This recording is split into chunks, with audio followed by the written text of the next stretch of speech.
ಕೇಂದ್ರದಲ್ಲಿ petrol diesel 1 ರೂಪಾಯಿ ಅಥವಾ 25 ಪೈಸೆ ಏರಿಸಿದ್ರೆ ಭಾರಿ ಮಾತಾಡ್ತಾರೆ. ಆದ್ರೆ ಸುದ್ದಿ ಇಲ್ಲದೆ ನಿಮ್ಮ ಎಲ್ಲ ಬಿಲ್ ಅಲ್ಲಿ ವಸೂಲು ಮಾಡ್ತಾ ಇದ್ದಾರೆ. 1,000 ಕಟ್ಟುವವನಿಗೆ 100 ರೂಪಾಯಿ, 2,000 ಕಟ್ಟುವವನಿಗೆ 200, 4,000 ಕಟ್ಟುವವನಿಗೆ 400 ರೂಪಾಯಿ. 10% ಸುದ್ದಿ ಇಲ್ಲದೆ ವಸೂಲು ಮಾಡ್ತಾ ಇದ್ದಾರೆ. ಸಾವಿರಾರು ರೂಪಾಯಿ ಎಲ್ಲ ಮನೆಯಿಂದ ವಸೂಲು ಮಾಡ್ತಾ ಇದ್ದಾರೆ. ಭಾರತ್ ಮಾತಾ ಕಿ ಜೈ. ವಂದೇ ಮಾತರಂ, ವಂದೇ ಮಾತರಂ. ಸುಜಲಾಂ ಸುಫಲಾಂ ಮಲಯಜ ಶೀತಲಾಂ ಶಸ್ಯಶ್ಯಾಮಲಾಂ ಮಾತರಂ. ವಂದೇ ಮಾತರಂ. ಶುಭ್ರ ಜ್ಯೋತ್ಸ್ನಾಂ ಪುಲಕಿತಯಾಮಿನೀಂ ಪುಲ್ಲಕುಸುಮಿತ ದ್ರುಮದಳ ಶೋಭಿನೀಂ ಸುಹಾಸಿನೀಂ ಸುಮಧುರ ಭಾಷಿಣೀಂ ಸುಖದಾಂ ವರದಾಂ ಮಾತರಂ. ವಂದೇ ಮಾತರಂ. ಕೋಟಿ ಕೋಟಿ ಕಂಠ ಕಲಕಲ ನಿನಾದ ಕರಾಲೆ, ಕೋಟಿ ಕೋಟಿ ಭುಜೈರ್ಧೃತ ಕರ ಕರವಾಲೆ. ಅಬಲಾ के नुमा ये तो बले बहुबलधारिणीं नमामि तारिणीं रिपुदल वारिणीं मातरं. वन्दे मातरं. तुमि विद्या तुमि धर्म तुमि हृदि तुमि मर्म. त्वं हि प्राणा शरीरे बाहुते तुमि मा शक्ति हृदये तुमि मा भक्ति. तोमारई प्रतिमा गडी मंदिरे मंदिरे. वन्दे मातरं. त्वं हि दुर्गा दश प्रहरणधारिणीं कमला कमलदल विहारिणीं वाणी विद्यादायिनीं नमामि त्वां नमामि कमलाम् अमलाम् अतुलां सुजलां सुफलां मातरं. वन्दे मातरं. श्यामलां सरलां सुस्मितां भूषितां धरणीं भरणीं मातरं. वन्दे मातरं. वन्दे मातरं. वन्दे मातरಂ. ಭಾರತ್ ಮಾತಾ ಕಿ ಜೈ. ಆಗಮಿಸಿದಂತಹ ಎಲ್ಲ ಅತಿಥಿಗಳನ್ನು ಸ್ವಾಗತಿಸಲಿಕ್ಕಿದ್ದಾರೆ ಶ್ರೀಯುತ ಯುವರಾಜ್ ಪೆರಿಯತ್ತೋಡಿ, ವಿಭಾಗ ಸಹ ಸಂಚಾಲಕರು ಇವರು. ಆತ್ಮೀಯರೇ, ಭಾರತೀಯ ಜನತಾ ಪಾರ್ಟಿ ಪುತ್ತೂರು ನಗರ ಮಂಡಲ ಮತ್ತು ಗ್ರಾಮಾಂತರ ಮಂಡಲ ವತಿಯಿಂದ ವಿಕಸಿತ ಭಾರತ ಸಂಕಲ್ಪ ಸಭೆಯಲ್ಲಿ ಉಪಸ್ಥಿತರಿರುವಂಥ ಹಾಗೂ ಈ ಸಭೆಯ ಅಧ್ಯಕ್ಷತೆಯನ್ನು ವಹಿಸಿದಂಥ ನಮ್ಮ ಗ್ರಾಮಾಂತರ ಮಂಡಲದ ಅಧ್ಯಕ್ಷರಾದ ಉಜ್ಜಿರ್ಮಾರ್ ಅವರನ್ನು ಈ ಕಾರ್ಯಕ್ರಮದಲ್ಲಿ ನಗರ ಮಂಡಲದ ಅಧ್ಯಕ್ಷರಾದಂಥ ಶಿವಕುಮಾರ್ ಅವರಿದ್ದಾರೆ, ಅವರನ್ನು ಕಾರ್ಯಕ್ರಮಕ್ಕೆ ಆತ್ಮೀಯವಾಗಿ ಸ್ವಾಗತಿಸಿದ್ದೇನೆ. ಹಾಗೆ ನಮ್ಮ ಈ ಕಾರ್ಯಕ್ರಮದಲ್ಲಿ ಗೌರವಾನ್ವಿತ ಜಿಲ್ಲಾಧ್ಯಕ್ಷರಾದಂಥ ಸತೀಶ್ ಕುಂಬಳ ಅವರಿದ್ದಾರೆ, ಅವರನ್ನು ಈ ಕಾರ್ಯಕ್ರಮಕ್ಕೆ ಆತ್ಮೀಯವಾಗಿ ಸ್ವಾಗತಿಸ್ತಾ ಇದ್ದೇನೆ. ಜಿಲ್ಲಾ ಪ್ರಧಾನ ಕಾರ್ಯದರ್ಶಿಗಳು ಹಾಗೂ ಮಂಡಲದ ಉಸ್ತುವಾರಿಗಳಾದಂಥ ಪ್ರೇಮಾನಂದ ಶೆಟ್ಟಿ ಅವರಿದ್ದಾರೆ, ಅವರನ್ನು ಆತ್ಮೀಯವಾಗಿ ಸ್ವಾಗತಿಸಿದ್ದೇನೆ. ಹಾಗೆ ಈ ಕಾರ್ಯಕ್ರಮದಲ್ಲಿ ನಮ್ಮ ಮಂಡಲದ ಪ್ರಭಾರಿಗಳಾದಂಥ ಜಿಲ್ಲಾ ಉಪಾಧ್ಯಕ್ಷರಾದಂಥ ಸುನಿಲ್ ಆಳ್ವ ಅವರಿದ್ದಾರೆ, ಅವರನ್ನು ಈ ಕಾರ್ಯಕ್ರಮಕ್ಕೆ ಆತ್ಮೀಯವಾಗಿ ಸ್ವಾಗತಿಸಿದ್ದೇನೆ. ಹಾಗೆ ಈ ಕಾರ್ಯಕ್ರಮದಲ್ಲಿ ಜಿಲ್ಲಾ ಪ್ರಮುಖರಾದಂಥ ವಿಕಾಸ್ ಪುತ್ತೂರು ಅವರಿದ್ದಾರೆ, ಅವರನ್ನು ಈ ಕಾರ್ಯಕ್ರಮಕ್ಕೆ ಆತ್ಮೀಯವಾಗಿ ಸ್ವಾಗತಿಸಿದ್ದೇನೆ. ಈ ಕಾರ್ಯಕ್ರಮದಲ್ಲಿ ನಮ್ಮ ಮಾಜಿ ಶಾಸಕರಾದಂತಹ ಸಂಜು ಮಠಂದೂರು ಅವರಿದ್ದಾರೆ, ಅವರನ್ನು ಈ ಕಾರ್ಯಕ್ರಮಕ್ಕೆ ಆತ್ಮೀಯವಾಗಿ ಸ್ವಾಗತಿಸಿದ್ದೇನೆ. ಹಾಗೆ ಮಾಜಿ ಶಾಸಕಿಯಾದಂಥ ಮಲ್ಲಿಕಕ್ಕ ಅವರಿದ್ದಾರೆ, ಅವರನ್ನು ಈ ಕಾರ್ಯಕ್ರಮಕ್ಕೆ ಆತ್ಮೀಯವಾಗಿ ಸ್ವಾಗತಿಸ್ತಾ ಇದ್ದೇನೆ. ಹಾಗೆ ಈ ಕಾರ್ಯಕ್ರಮದಲ್ಲಿ ರಾಜ್ಯ OBCಯ ಕಾರ್ಯದರ್ಶಿಯಾದಂಥ RC ನಾರಾಯಣರವರಿದ್ದಾರೆ, ಅವರನ್ನು ಈ ಕಾರ್ಯಕ್ರಮಕ್ಕೆ ಆತ್ಮೀಯವಾಗಿ ಸ್ವಾಗತಿಸಿದ್ದೇನೆ. ಹಾಗೆ ಈ ಕಾರ್ಯಕ್ರಮದಲ್ಲಿ ನಗರ ಮಂಡಲದ ಪ್ರಧಾನ ಕಾರ್ಯದರ್ಶಿಯಾದಂಥ ಅನಿಲ್ ತೆಂಕಿಲ ಹಾಗೂ ಗ್ರಾಮಾಂತರದ ಪ್ರಧಾನ ಕಾರ್ಯದರ್ಶಿಗಳಾದಂಥ ಉಮೇಶ್ ಗೌಡ ಅವರಿದ್ದಾರೆ, ಅವರನ್ನು ಈ ಕಾರ್ಯಕ್ರಮಕ್ಕೆ ಆತ್ಮೀಯವಾಗಿ ಸ್ವಾಗತಿಸಿದ್ದೇನೆ. ಹಾಗೆ ಜಿಲ್ಲಾ ಉಪಾಧ್ಯಕ್ಷರಾದಂಥ ಪ್ರಸನ್ನ ಮಾರ್ತಾ ಅವರಿದ್ದಾರೆ, ಅವರನ್ನು ಈ ಕಾರ್ಯಕ್ರಮಕ್ಕೆ ಆತ್ಮೀಯವಾಗಿ ಸ್ವಾಗತಿಸಿದ್ದೇನೆ. ಈ ಕಾರ್ಯಕ್ರಮದಲ್ಲಿ ಜಿಲ್ಲಾ ಕಾರ್ಯದರ್ಶಿಯಾದಂಥ ಸೀತಾರಾಮ್ ಬೆಲಾಲ್ ಅವರಿದ್ದಾರೆ, ಅವರನ್ನು ಈ ಕಾರ್ಯಕ್ರಮಕ್ಕೆ ಆತ್ಮೀಯವಾಗಿ ಸ್ವಾಗತಿಸ್ತಾ ಇದ್ದೇನೆ. ಹಾಗೆ ಇಲ್ಲಿ ಸೇರಿರುವಂಥ ನಮ್ಮ ಹಿರಿಯರಾದಂಥ ಮುಗರೋಡಿ ಬಾಲಕೃಷ್ಣಯ್ಯ ಅವರಿದ್ದಾರೆ, ಅವರನ್ನು ಈ ಕಾರ್ಯಕ್ರಮಕ್ಕೆ ಆತ್ಮೀಯವಾಗಿ ಸ್ವಾಗತಿಸಿದ್ದೇನೆ. BJP ಮುಖಂಡರಾದಂಥ ಅರುಣ್ ಕುಮಾರ್ ಪುತ್ತಿಲ ಅವರಿದ್ದಾರೆ, ಅವರನ್ನು ಈ ಕಾರ್ಯಕ್ರಮಕ್ಕೆ ಸ್ವಾಗತಿಸಿದ್ದೇನೆ. ಹಾಗೆ ಈ ಕಾರ್ಯಕ್ರಮದಲ್ಲಿ ಉಪಸ್ಥಿತರಿರುವಂಥ ಎಲ್ಲ ಪಕ್ಷದ ಹಿರಿಯ ಕಿರಿಯ ಪ್ರಮುಖರನ್ನು ಒಂದೇ ಮಾತಿನಿಂದ ಸ್ವಾಗತಿಸಿದ ಹಾಗೆ ಇಲ್ಲಿ ಉಪಸ್ಥಿತರಿರುವಂಥ ನಮ್ಮ ಮಾಧ್ಯಮದ ಮಿತ್ರರನ್ನು ಸಹ ಈ ಕಾರ್ಯಕ್ರಮಕ್ಕೆ ಸ್ವಾಗತಿಸುತ್ತಾ ನನ್ನ ಸ್ವಾಗತ ಭಾಷಣವನ್ನು ಮುಗಿಸಿದ್ದೇನೆ. ಎಲ್ಲರನ್ನು ಸ್ವಾಗತಿಸುತ್ತಾ ಶ್ರೀಯುತ ಯುವರಾಜ್ ಪೆರಿಯತ್ತೋಡಿ, ನಿಮಗೂ ಕೂಡ ಈ ಕಾರ್ಯಕ್ರಮಕ್ಕೆ ಸ್ವಾಗತ ಸರ್. ಈಗ ಈ ಕಾರ್ಯಕ್ರಮದ ಉದ್ಘಾಟನೆಯನ್ನು ನಡೆಸಿಕೊಡಬೇಕಾಗಿ ಜಿಲ್ಲಾಧ್ಯಕ್ಷರಾದಂತಹ ಶ್ರೀಯುತ ಸತೀಶ್ ಕುಂಪಲ ಇವರಲ್ಲಿ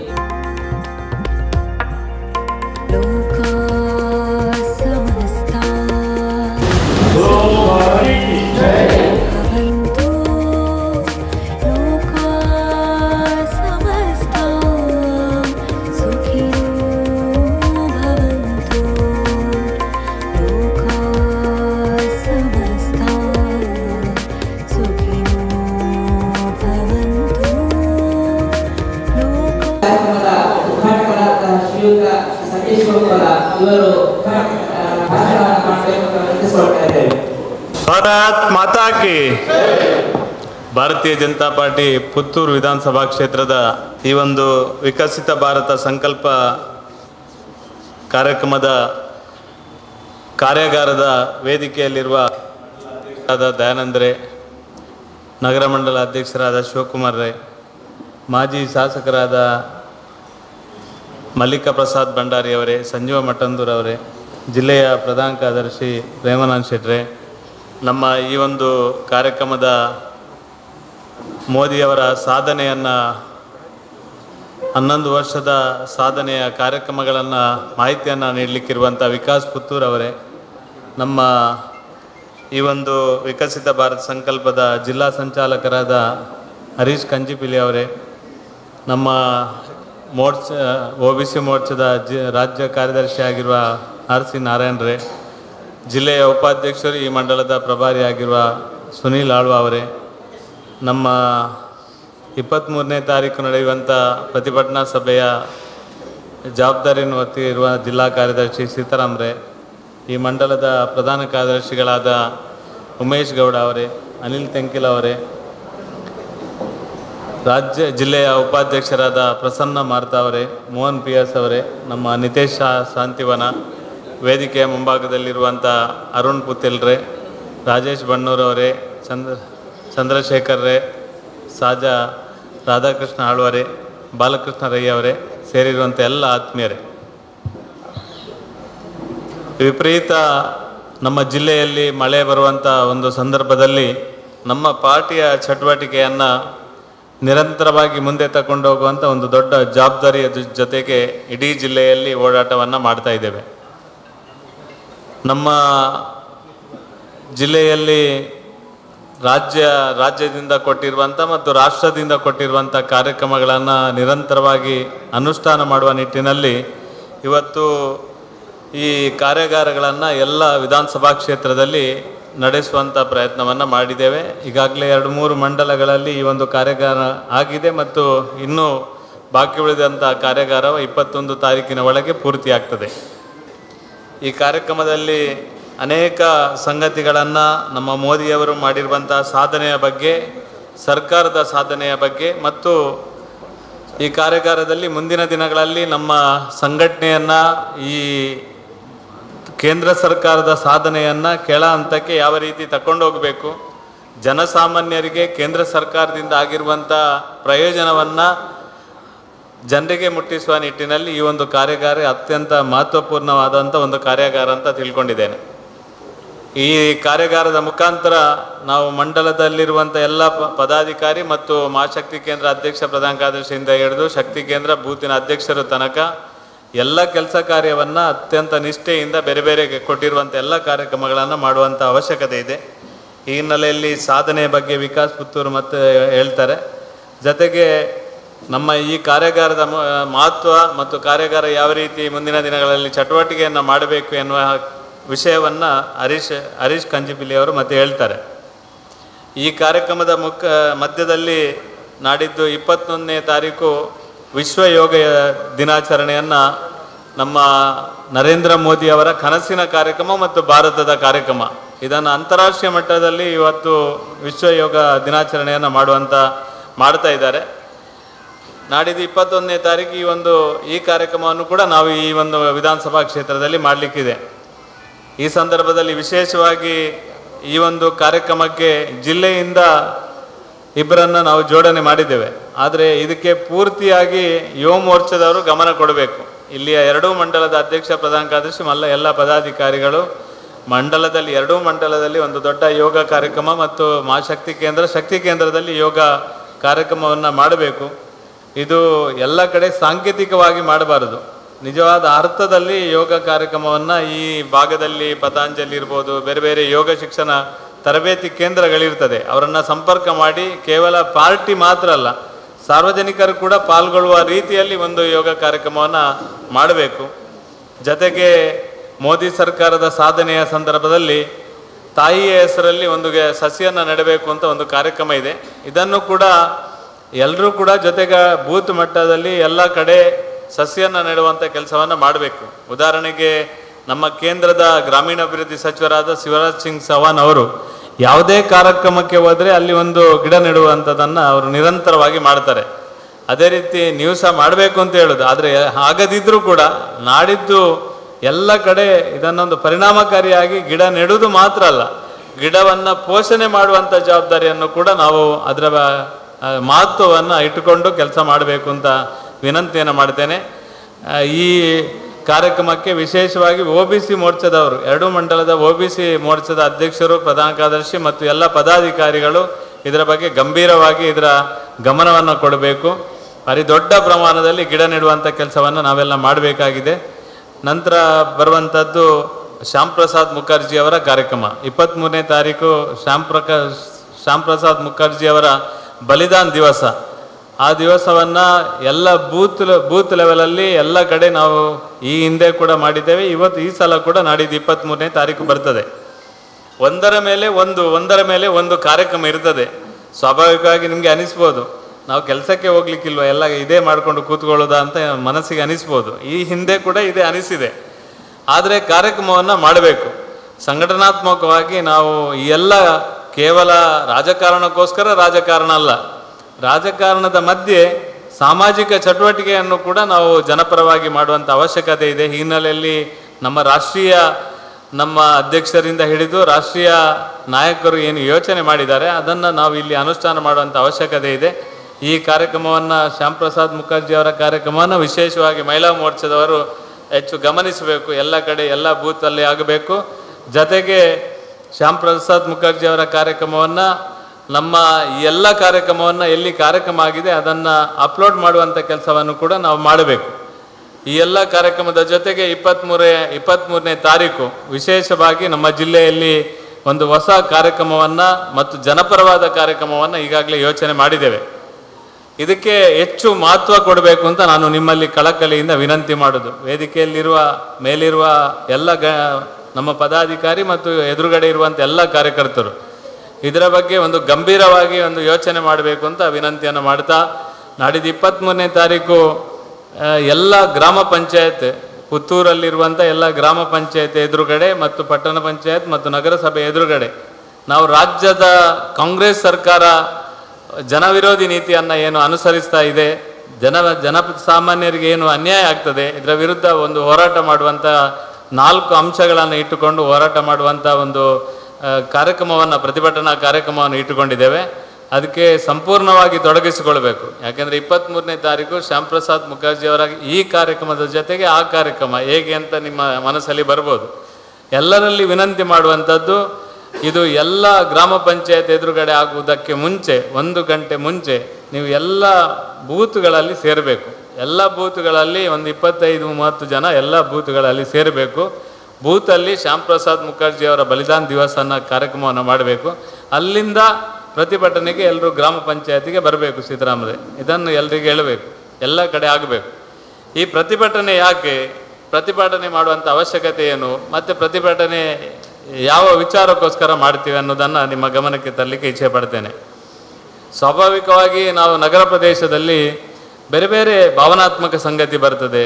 ರಾಜ್ಯದಲ್ಲಿ ವಾಲ್ಮೀಕಿ ಹಗರಣ ಇರ್ಬೋದು, ಮೂಢ ಹಗರಣ ಇರ್ಬೋದು, ಅಥವಾ ಮೊನ್ನೆ ಬೆಂಗಳೂರಲ್ಲಿ ಕಾಲ್ತುಳಿತ ಆಗಿರುವಂಥ ಸಂಗತಿ ಇರ್ಬೋದು, ಪಾಲ್ಗಾಂವಲ್ಲಿ ನಮ್ಮ ಹಿಂದೂ ಬಂಧುಗಳನ್ನು ನರಮೇಧ ಮಾಡಿದಂಥ ಸಂದರ್ಭದಲ್ಲಿ ಬೇರೆ ಬೇರೆ ಪ್ರತಿಭಟನೆಯನ್ನು ನಾವು ಮಾಡ್ತೇವೆ.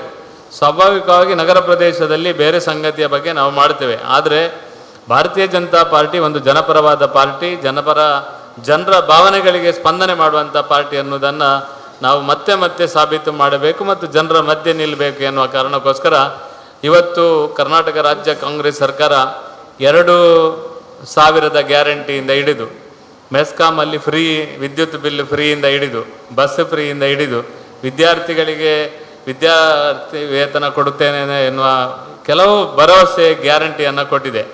ಆದರೆ ಯಾವುದೇ ಗ್ಯಾರಂಟಿಯನ್ನು ಅನುಷ್ಠಾನ ಮಾಡೋದಿರಲಿ, ಒಂದು ಬದಿಯಲ್ಲಿರಲಿ, ಅದು ಗ್ಯಾರಂಟಿಯನ್ನು ಸರಿ ಸಮಯಕ್ಕೆ ಮತ್ತು ಸರಿಯಾದ ರೀತಿಯಲ್ಲಿ ಅನುಷ್ಠಾನ ಮಾಡಲಿಲ್ಲ. ಈಗಾಗಲೇ ನಾವು ನೋಡಿದ್ದೇವೆ, 2000ವನ್ನು ಯಾವಾಗ ಕೊಡಬೇಕು ಅದು ಕೊಡಲಿಲ್ಲ. ನನಗೆ ಅನಿಸುವುದು ಕರ್ನಾಟಕದ ಕಾಂಗ್ರೆಸ್ ಸರ್ಕಾರ ಕಿತ್ತುಕೊಂಡ ಏನು ತೆರಿಗೆ ಇದೆ ಅದನ್ನು ಲೆಕ್ಕ ಹಾಕಿದರೆ ನಿನ್ನೆ ಕುಮಾರಸ್ವಾಮಿ ಅವರು ಹೇಳಿದಾಗೆ 5,000 10,000 ಪ್ರತಿಯೊಬ್ಬರಿಗೆ ಕೊಡ್ಬೋದು, ಅಷ್ಟು ಕಿತ್ಕೊಂಡಿದ್ದಾರೆ. ರೆವೆನ್ಯೂದಲ್ಲಿ 30% ಜಾಸ್ತಿ ಮಾಡಿದ್ದಾರೆ. ಎಲ್ಲ ಕಡೆ ಮರಣ ಪತ್ರದಿಂದ ಹಿಡಿದು ಜನನ ಪತ್ರದಿಂದ ಹಿಡಿದು ಯಾವುದನ್ನು ಬಿಡಲಿಲ್ಲ. ಪೆಟ್ರೋಲ್ ಡೀಸೆಲ್ಗೆ ಸೆಸ್ ಹಾಕುವಂಥದ್ದು, ವಿದ್ಯುತ್ ಬಿಲ್ಲಲ್ಲಿ 4-5 ಪಟ್ಟು ಏರಿಸಿರುವಂಥದ್ದು ಎಲ್ಲ ನೋಡಿದರೆ, ಲೆಕ್ಕ ಹಾಕಿದರೆ ಇವರು 2,000 ಅಲ್ಲ 5,000 10,000 ಒಬ್ಬೊಬ್ಬರಿಗೆ ಕೊಡ್ಬೋದು. ಆ ರೀತಿಯ ಸರ್ಕಾರ ಟ್ಯಾಕ್ಸ್ ವಸೂಲಾತಿಯನ್ನು ಮಾಡುವಂಥ ಕೆಲಸವನ್ನು ಕರ್ನಾಟಕದ ಕಾಂಗ್ರೆಸ್ ಸರ್ಕಾರ ಮಾಡಿದೆ. ಆದರೆ ಅವರಿಗೆ ಸರಿಯಾದ ಸವಲತ್ತನ್ನು ಜನರಿಗೆ ಕೊಡ್ತಾ ಇಲ್ಲ. ಬಸ್ಸು ಇಲ್ಲ, ಸರ್ಕಾರಿ ಬಸ್ಸನ್ನು ಸಾವಿರಾರು ಬಸ್ಸುಗಳನ್ನು ರಾಜ್ಯದಲ್ಲಿ ನಿಲ್ಲಿಸಿದ್ದಾರೆ. ವಿದ್ಯುತ್ ಬಿಲ್ ನೀವು ನೋಡಿರ್ಬೋದು, 4% ಜಾಸ್ತಿ ಮಾಡಿದ್ದಾರೆ. ನಾನು ವಿಶೇಷವಾಗಿ ಈ ಸಂದರ್ಭದಲ್ಲಿ ಉಲ್ಲೇಖ ಮಾಡಲಿಕ್ಕೆ ಇಚ್ಛೆ ಪಡ್ತೇನೆ. ಸಂಜೀವನ್ನ ಸಹ ಮೊನ್ನೆ ಹೇಳಿದರು ನನಗೆ, ನಿಮ್ಮ ಗಮನಕ್ಕೆ ಕೂಡ ಇದೆ, ಎಂಥ ಡೋಂಗಿ ಮಾಡ್ತಾರಂದರೆ, ರಾಜ್ಯ ಕೇಂದ್ರದಲ್ಲಿ ಪೆಟ್ರೋಲ್ ಡೀಸೆಲ್ 1 ರೂಪಾಯಿ ಅಥವಾ 25 ಪೈಸೆ ಏರಿಸಿದರೆ ಭಾರಿ ಮಾತಾಡ್ತಾರೆ. ಆದರೆ ಸುದ್ದಿ ಇಲ್ಲದೆ ನಿಮ್ಮ ಎಲ್ಲ ಬಿಲ್ಲಲ್ಲಿ ವಸೂಲು ಮಾಡ್ತಾ ಇದ್ದಾರೆ, ವಿದ್ಯುತ್ ಬಿಲ್ಲಲ್ಲಿ ವಸೂಲಿ ಮಾಡ್ತಾ ಇದ್ದಾರೆ. ಗ್ರ್ಯಾಚ್ಯುಟಿ ಮತ್ತು ಪಿಂಚಣಿ ಅಂತ ಅದರಲ್ಲಿ ಸ್ಪೆಷಲ್ ಒಂದು ಇದು ಮಾಡಿ, 1,000 ಕಟ್ಟುವವನಿಗೆ 100 ರೂಪಾಯಿ, 2,000 ಕಟ್ಟುವವನಿಗೆ 200 ರೂಪಾಯಿ, 3,000 ಕಟ್ಟುವವನಿಗೆ 300 ರೂಪಾಯಿ, 4,000 ಕಟ್ಟುವವನಿಗೆ 400 ರೂಪಾಯಿ, ಎಲ್ಲ 10% ಸುದ್ದಿ ಇಲ್ಲದೆ ವಸೂಲು ಮಾಡ್ತಾ ಇದ್ದಾರೆ. ಯಾರಿಗೂ ನಾವು ಕೇಳ್ತಾ ಇಲ್ಲ, ಯಾರು ಪ್ರಶ್ನೆ ಮಾಡ್ತಾ ಇಲ್ಲ. 25 ಪೈಸೆ ಜಾಸ್ತಿ ಆದರೆ ಬೊಬ್ಬ ಹಿಡಿತಾರೆ. ಆದರೆ ಸಾವಿರಾರು ರೂಪಾಯಿ ಎಲ್ಲ ಮನೆಯಿಂದ ವಸೂಲು ಮಾಡ್ತಾ ಇದ್ದಾರೆ. ಫ್ರೀ ಕೊಡೋದು ಬಿಡಿ, ಎಲ್ಲ ವಿದ್ಯುತ್ ಬಿಲ್ಲಲ್ಲಿ ವಸೂಲು ಮಾಡುವಂಥ ಕೆಲಸವನ್ನು ಕರ್ನಾಟಕದ ಕಾಂಗ್ರೆಸ್ ಸರ್ಕಾರ ಮೆಸ್ಕಾಂನ ಮುಖಾಂತರ ಇವತ್ತು ಸುದ್ದಿ ಇಲ್ಲದೆ ಮಾಡುವಂಥದ್ದನ್ನು ಮಾಡ್ತಾ ಇದೆ. ಈ ರೀತಿ ವಸೂಲು ಮಾಡುವಂಥದ್ದನ್ನು ನಾವು ಪ್ರಶ್ನೆ ಮಾಡ್ತಾ ಇಲ್ಲ. ಜನಪರವಾಗಿ ಇದನ್ನು ಜನರ ಮುಂದೆ ನಿಂತು ಜನರ ಭಾವನೆಗೆ ಅನುಗುಣವಾಗಿ ಹೋರಾಟ ಮಾಡುವಂಥ ಅವಶ್ಯಕತೆ ಇದೆ. ಇದೊಂದು ಸಂಗತಿ. ಇನ್ನೊಂದು, ಇಡೀ ಜಿಲ್ಲೆಯಲ್ಲಿ 9/11, ಈ 9/11 ಎನ್ನುವುದು ಒಂದು ದೊಡ್ಡ ಪೆಡಂಭೂತದ ರೀತಿಯಲ್ಲಿ ನಮ್ಮ ಜಿಲ್ಲೆಗೆ ಆಗಿದೆ. ಇವತ್ತು ಸಣ್ಣ ಒಬ್ಬ 3 ಸೆನ್ಸಲ್ಲಿ 4 ಸೆನ್ಸಲ್ಲಿ 5 ಸೆನ್ಸಲ್ಲಿ ಮನೆ ಕಟ್ಟಬೇಕಿದ್ದಿದ್ರು ಅವನು ಸಿಂಗಲ್ ಸೈಟ್ ಇನ್ನೊಂದು ಮತ್ತೊಂದು ಅಂತೇಳಿ ಮೂಡಕ್ಕೆ ಹೋಗಬೇಕು. ಮೂಡ ಎಲ್ಲಿ ಉಂಟು, ಮೂಡ ಎಲ್ಲಿಗೆ ಹೋಗಬೇಕು ಅಂತ ಜನರಿಗೆ ಗೊತ್ತಾಗ್ತಾ ಇಲ್ಲ. ಒಟ್ಟು ಈ 9/11 ಸಿಗದ ಕಾರಣ ಇವತ್ತು ಯಾರಿಗೂ ಕೂಡ ಮನೆ ಕಟ್ಟಲಿಕ್ಕೆ ಆಗ್ತಾ ಇಲ್ಲ. ಈ 9/11 ತಗೊಳ್ಳಿಕ್ಕೆ ಆಗ್ತಾ ಇಲ್ಲ.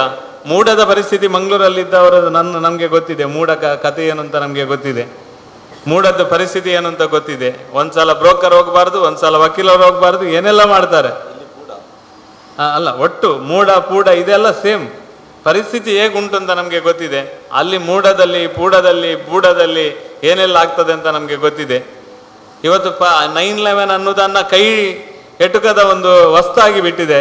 ಅದನ್ನು ಹಿಡಿಲಿಕ್ಕಾಗುವುದಿಲ್ಲ. ಜನಸಾಮಾನ್ಯರಿಗೆ ತೊಂದರೆ ಆಗಿದೆ. ಆ ಕಾರಣಕ್ಕೋಸ್ಕರ ಒಂದು ಕಡೆಯಿಂದ ರಿಜಿಸ್ಟ್ರೇಷನ್ ಫೀಸ್ ಜಾಸ್ತಿ ಆಗಿದೆ, ಒಂದು ಕಡೆ ಲ್ಯಾಂಡ್ ವ್ಯಾಲ್ಯೂ ಜಾಸ್ತಿ ಆಗಿದೆ, ಇನ್ನೊಂದು ಕಡೆ 9/11 ಸಿಗದ ಕಾರಣ ಮನೆ ಕಟ್ಟಲಿಕ್ಕೆ ಆಗ್ತಾ ಇಲ್ಲ. ಇವತ್ತಿನ ಪರಿಸ್ಥಿತಿಯಲ್ಲಿ ಇನ್ನು ಇದೇ ರೀತಿ ಪರಿಸ್ಥಿತಿ ಮುಂದುವರಿದ್ರೆ ಕಲ್ಲಿಗೆ 50 ರೂಪಾಯಿ, ಒಂದು ಕಲ್ಲಿಗೆ 50 ರೂಪಾಯಿ ಆಗುವಂಥ ಪರಿಸ್ಥಿತಿ ನಿರ್ಮಾಣ ಆಗಿದೆ. ವೈಗೆಗೆ 20,000 30,000 ಆಗುವಂಥ ಪರಿಸ್ಥಿತಿ ನಿರ್ಮಾಣ ಆಗಿದೆ. ಇವತ್ತು ಕಲ್ಲು ಸಿಗ್ತಾ ಇಲ್ಲ, ವೈಗೆ ಸಿಗ್ತಾ ಇಲ್ಲ, ಇವತ್ತು 9/11 ಸಿಗ್ತಾ ಇಲ್ಲ. ಮನೆ ಕಟ್ಟುವವನ ಪರಿಸ್ಥಿತಿ ಅಂತೂ ದುಸ್ತರ ಆಗುವಂಥ ಪರಿಸ್ಥಿತಿ ನಿರ್ಮಾಣ ಆಗಿದೆ. ಇನ್ನೊಂದು ಕಡೆ ಅಕ್ರಮ ಸಕ್ರಮ. ನನಗೆ ಗೊತ್ತಿದೆ, ಸಂಜುವಣ್ಣ ಇಲ್ಲಿ MLA ಆದಾಗ ಮತ್ತು ನಮ್ಮ ಮಲ್ಲಿಕಕ್ಕ MLA ಆದಾಗ ತುಂಬ ಜನರಿಗೆ ಅಕ್ರಮ ಸಕ್ರಮದಲ್ಲಿ ಸಾಕಷ್ಟು ಜನರಿಗೆ ಯಾವುದೇ ರೀತಿಯ ತೊಂದರೆ ಇಲ್ಲದ ರೀತಿಯಲ್ಲಿ ಸಾಕಷ್ಟು ಜನರಿಗೆ ಅಕ್ರಮ ಸಕ್ರಮದಲ್ಲಿ ಬೇಕಾದಷ್ಟು ಜನರಿಗೆ ವ್ಯವಸ್ಥೆಯನ್ನು ಮಾಡಿಕೊಟ್ಟಿದ್ದೀರಿ. ಇವತ್ತು ಅಕ್ರಮ ಸಕ್ರಮದ ಮೀಟಿಂಗ್ ಆಗ್ತಾ ಇಲ್ಲ. ಆಗ್ತದ ಸಂಜೀವಣ್ಣ?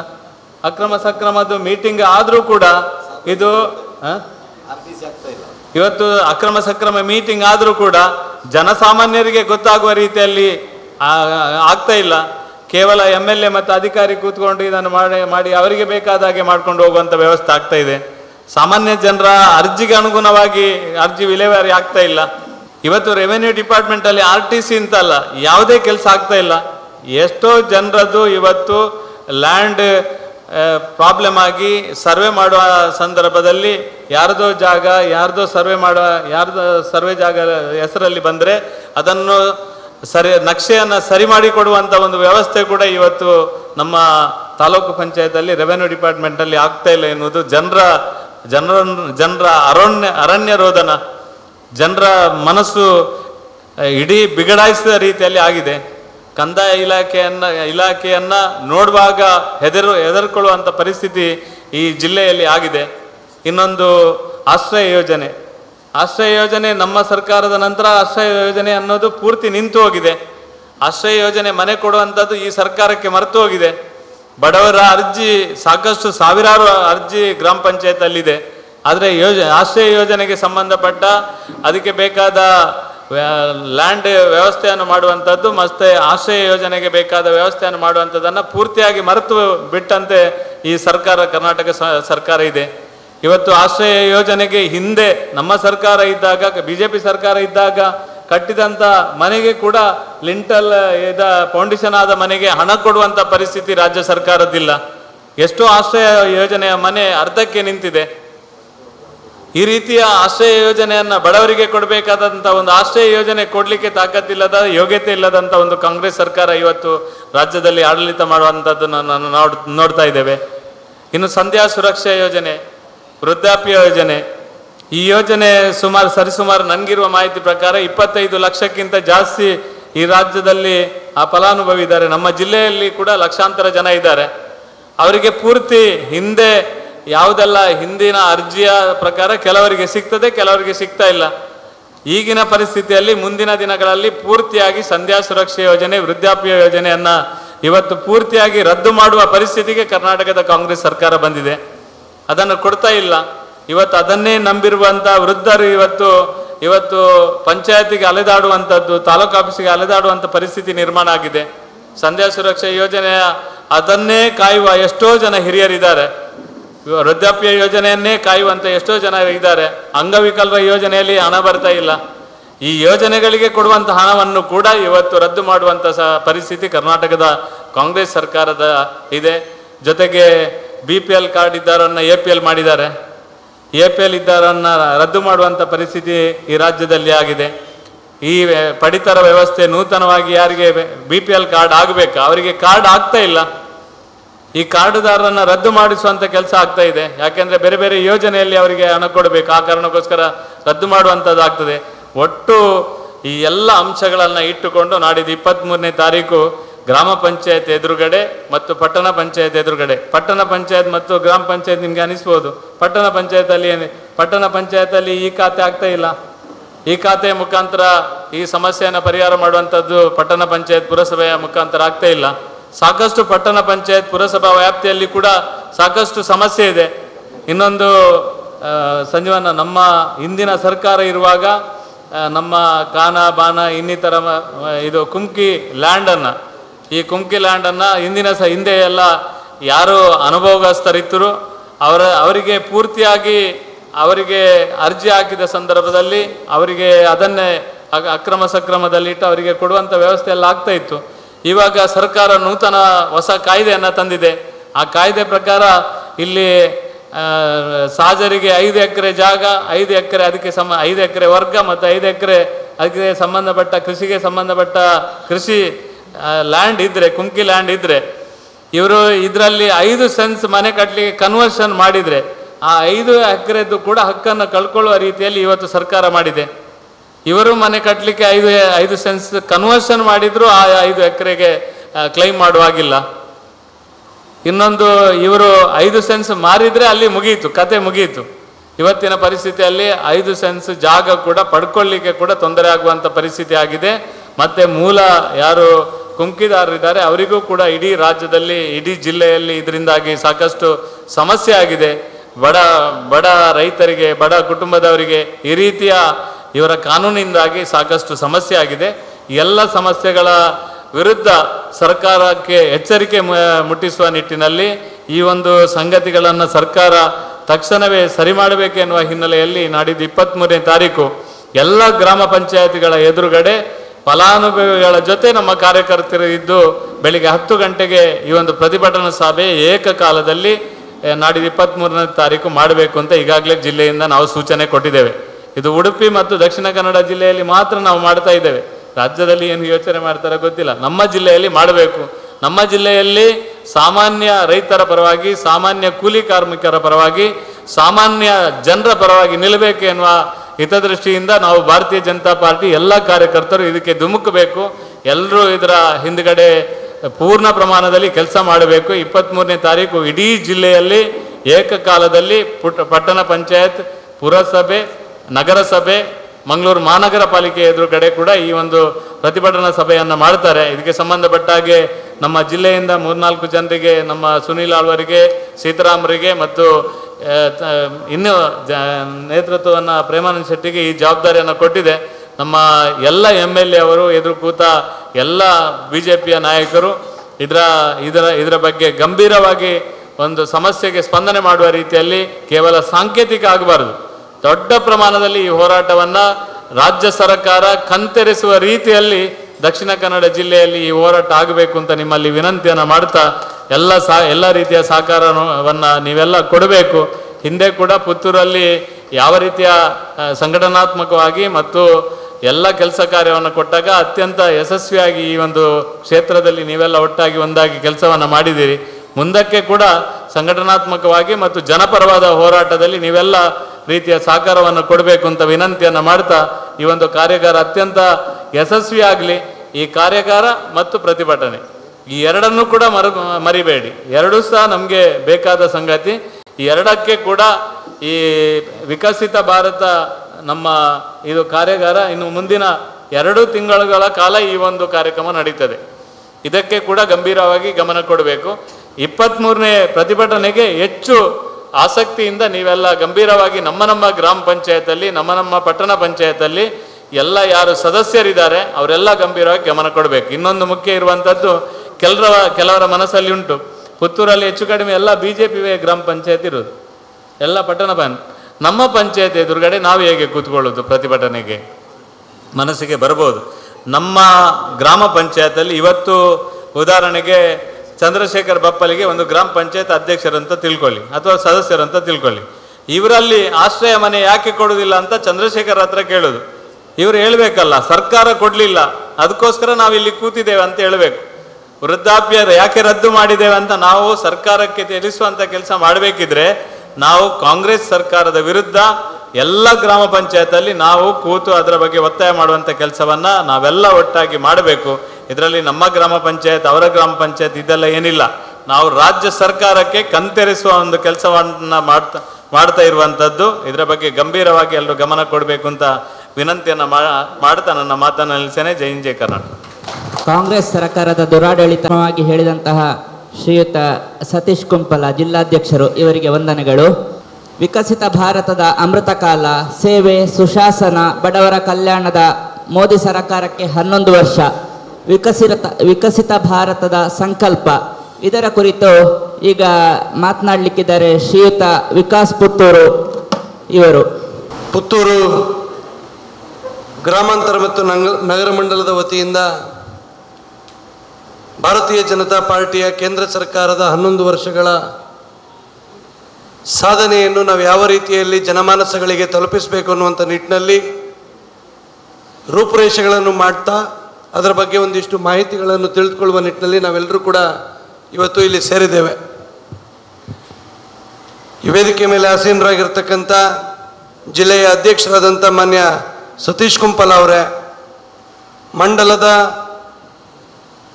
ಇಬ್ಬರು ಅಧ್ಯಕ್ಷರೇ, ಮಾಜಿ ಶಾಸಕರಾದಂಥ ಮಲ್ಲಿಕಕ್ಕ ಹಾಗೂ ಸಂಜೀವಣ್ಣ, ಅದೇ ರೀತಿ ಜಿಲ್ಲೆಯ ಪ್ರಮುಖರಾದಂಥ ಸೀತಾರಾಮ್ ಬೆಳ್ಳಾಳ್ ಅವರೇ, ಸುನೀಲ್ ಅವರೇ, ನಾರಾಯಣ ಅವರೇ, ಹರೀಶ್ ಕಂಜಿಪಿಲಿ ಅವರೇ, ಪ್ರೇಮಾನಂದ್ ಶೆಟ್ರೆ, ಮೋಹನ್ ಅವರೇ, ಪ್ರಸನ್ನ ಮಾರ್ತಾ ಅವರೇ, ಅನಿಲ್ ಅವರೇ, ಉಮೇಶ್ ಅವರೇ, ಹಾಗೆ ನಿತೀಶ್ ಶಾಂತಿವನ್ ಅವರೇ, ಇಲ್ಲಿ ಸೇರಿರ್ತಕ್ಕಂಥ ಪುತ್ತೂರು ಮಂಡಲ ವ್ಯಾಪ್ತಿಯ ಎಲ್ಲ ಹಿರಿಯ ಕಾರ್ಯಕರ್ತ ಸ್ನೇಹಿತರೆ, 11 ವರ್ಷಗಳ ಸಾಧನೆಯನ್ನು 15 ನಿಮಿಷದಲ್ಲಿ ಹೇಳಬೇಕು ಅಂತ ಅಧ್ಯಕ್ಷರು ಸೂಚನೆ ಕೊಟ್ಟಿದ್ದಾರೆ.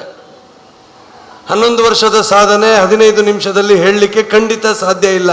ಏನು ರಾಧಾಕೃಷ್ಣ ಆಳ್ವ ಅವರು ನೆಗಡ್ತಾ ಇದ್ದಾರೆ.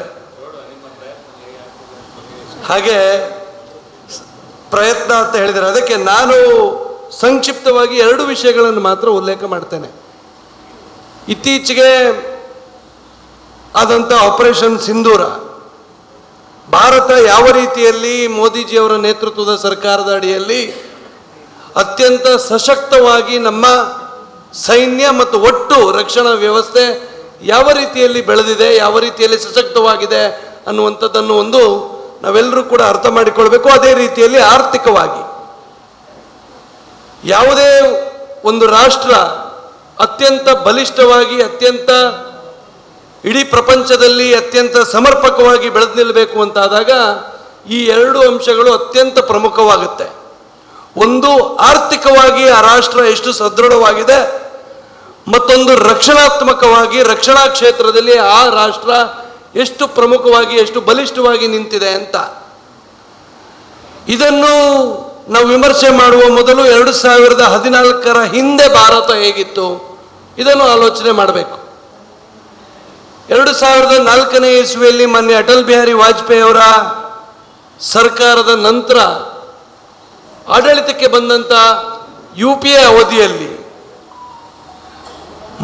ವಾಜಪೇಯಿ ಅವರು ಅಧಿಕಾರವನ್ನು ಬಿಟ್ಟುಕೊಟ್ಟಂಥ ಸಂದರ್ಭದಲ್ಲಿ ಭಾರತದ ಪ್ರಗತಿಯ ಓಟ ಯಾವ ರೀತಿ ಇತ್ತು. 1996ರ ನಂತರ ಕಾಂಗ್ರೆಸ್ಸೇತರ ಸರ್ಕಾರಗಳು ಬಂತು. ಆ 8 ವರ್ಷಗಳ ಅವಧಿಯಲ್ಲಿ ವಿಶೇಷವಾಗಿ ವಾಜಪೇಯಿ ಅವರ ಪ್ರಯತ್ನದಿಂದ ಭಾರತದ ಪ್ರಗತಿಯ ಸಾಧನೆ ಸಮರ್ಪಕವಾಗಿ 9.5% ಇತ್ತು. ಪ್ರತಿ ವರ್ಷ ಭಾರತ 9.5% ಅಭಿವೃದ್ಧಿ ಹೊಂದುತ್ತಾ ಇತ್ತು, 9.5% ವೇಗದಲ್ಲಿ.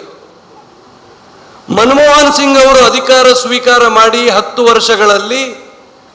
ವರ್ಷಗಳ ಅವರ ಸಾಧನೆ ಏನು ಅಂತ ಹೇಳಿದ್ರೆ ಭಾರತದ 9.5% ಅನ್ನು 4.5%ಗೆ ತಂದು ನಿಲ್ಲಿಸಿದ್ರು 10 ವರ್ಷಗಳಲ್ಲಿ. ಇವತ್ತು 11 ವರ್ಷಗಳಲ್ಲಿ ಭಾರತ ಪುನಃ 10ರ ಗಡಿಯಲ್ಲಿ ಬಂದು ನಿಂತಿದೆ. ಇವತ್ತು ವಿಶ್ವದ ಅತ್ಯಂತ ಬಲಿಷ್ಠವಾಗಿ ಅತ್ಯಂತ ಸದೃಢ ಆರ್ಥಿಕ ರಾಷ್ಟ್ರ ಯಾವುದಾದ್ರೂ ಇದ್ರೆ ಆ ಟಾಪ್ 4th ಲಿಸ್ಟಲ್ಲಿ ಇವತ್ತು ಭಾರತ ಬಂದು ನಿಂತಿದೆ. ವಿಶ್ವದ 4th best and most efficient economy ಇವತ್ತು ಯಾವುದು ಅಂತ ಹೇಳಿದ್ರೆ ಅದು ಭಾರತ. ಇದು ಹೇಗೆ ಸಾಧ್ಯ ಆಯಿತು? 2004ರಿಂದ 2014ರ 10 ವರ್ಷಗಳ ಅವಧಿಯಲ್ಲಿ ಭಾರತ ಯಾವ ವ್ಯವಸ್ಥೆಯಲ್ಲಿತ್ತು ಅಂತ ಹೇಳಿದ್ರೆ ಮೋಸ್ಟ್ ಫ್ರೆಜೈಲ್ ಎಕಾನಮಿ ಆಗಿತ್ತು. ಪ್ರಪಂಚದ ಅತ್ಯಂತ ಸಿಟ್ಟಿಂಗ್ ಆನ್ ದಿ ಫೆನ್ಸ್ ಅಂತ ಹೇಳ್ತಾರಲ್ಲ, ಈಗ ಅದು ಮೇಲ್ಗಡೆ ಬರಲಿಕ್ಕೂ ಸಾಧ್ಯ ಇಲ್ಲ, ಕೆಳಗೆ ಕುಸಿಲಿಕ್ಕೂ ಸಾಧ್ಯ ಇಲ್ಲ, ಏನಾಗುತ್ತೆ ಅಂತ ಊಹಿಸ್ಲಿಕ್ಕೂ ಸಾಧ್ಯ ಇಲ್ಲ.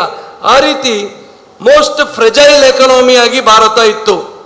ಇವತ್ತು ಮೋಸ್ಟ್ ಎಫಿಷಿಯಂಟ್ ಎಕಾನಮಿ ಆಗಿ ಭಾರತ ಪರಿವರ್ತನೆ ಆಗಿದೆ. UPA ಅವಧಿಯ 10 ವರ್ಷಗಳ ಅವಧಿಯಲ್ಲಿ ಹೊಸ ಉದ್ಯೋಗಗಳು ಭಾರತದಲ್ಲಿ ಸೃಷ್ಟಿಯಾಗಿದ್ದು ಕೇವಲ 2,20,00,000 ದಯಣ್ಣ. ನಮ್ಮ 11 ವರ್ಷಗಳ ಅವಧಿಯಲ್ಲಿ ಈಗಾಗಲೇ ನಾವು 17 crores ನವ ಉದ್ಯೋಗಗಳನ್ನು ಭಾರತದ ಯುವಕರಿಗೆ ನಾವು ಕೊಟ್ಟಿರುವಂಥದ್ದಿದೆ.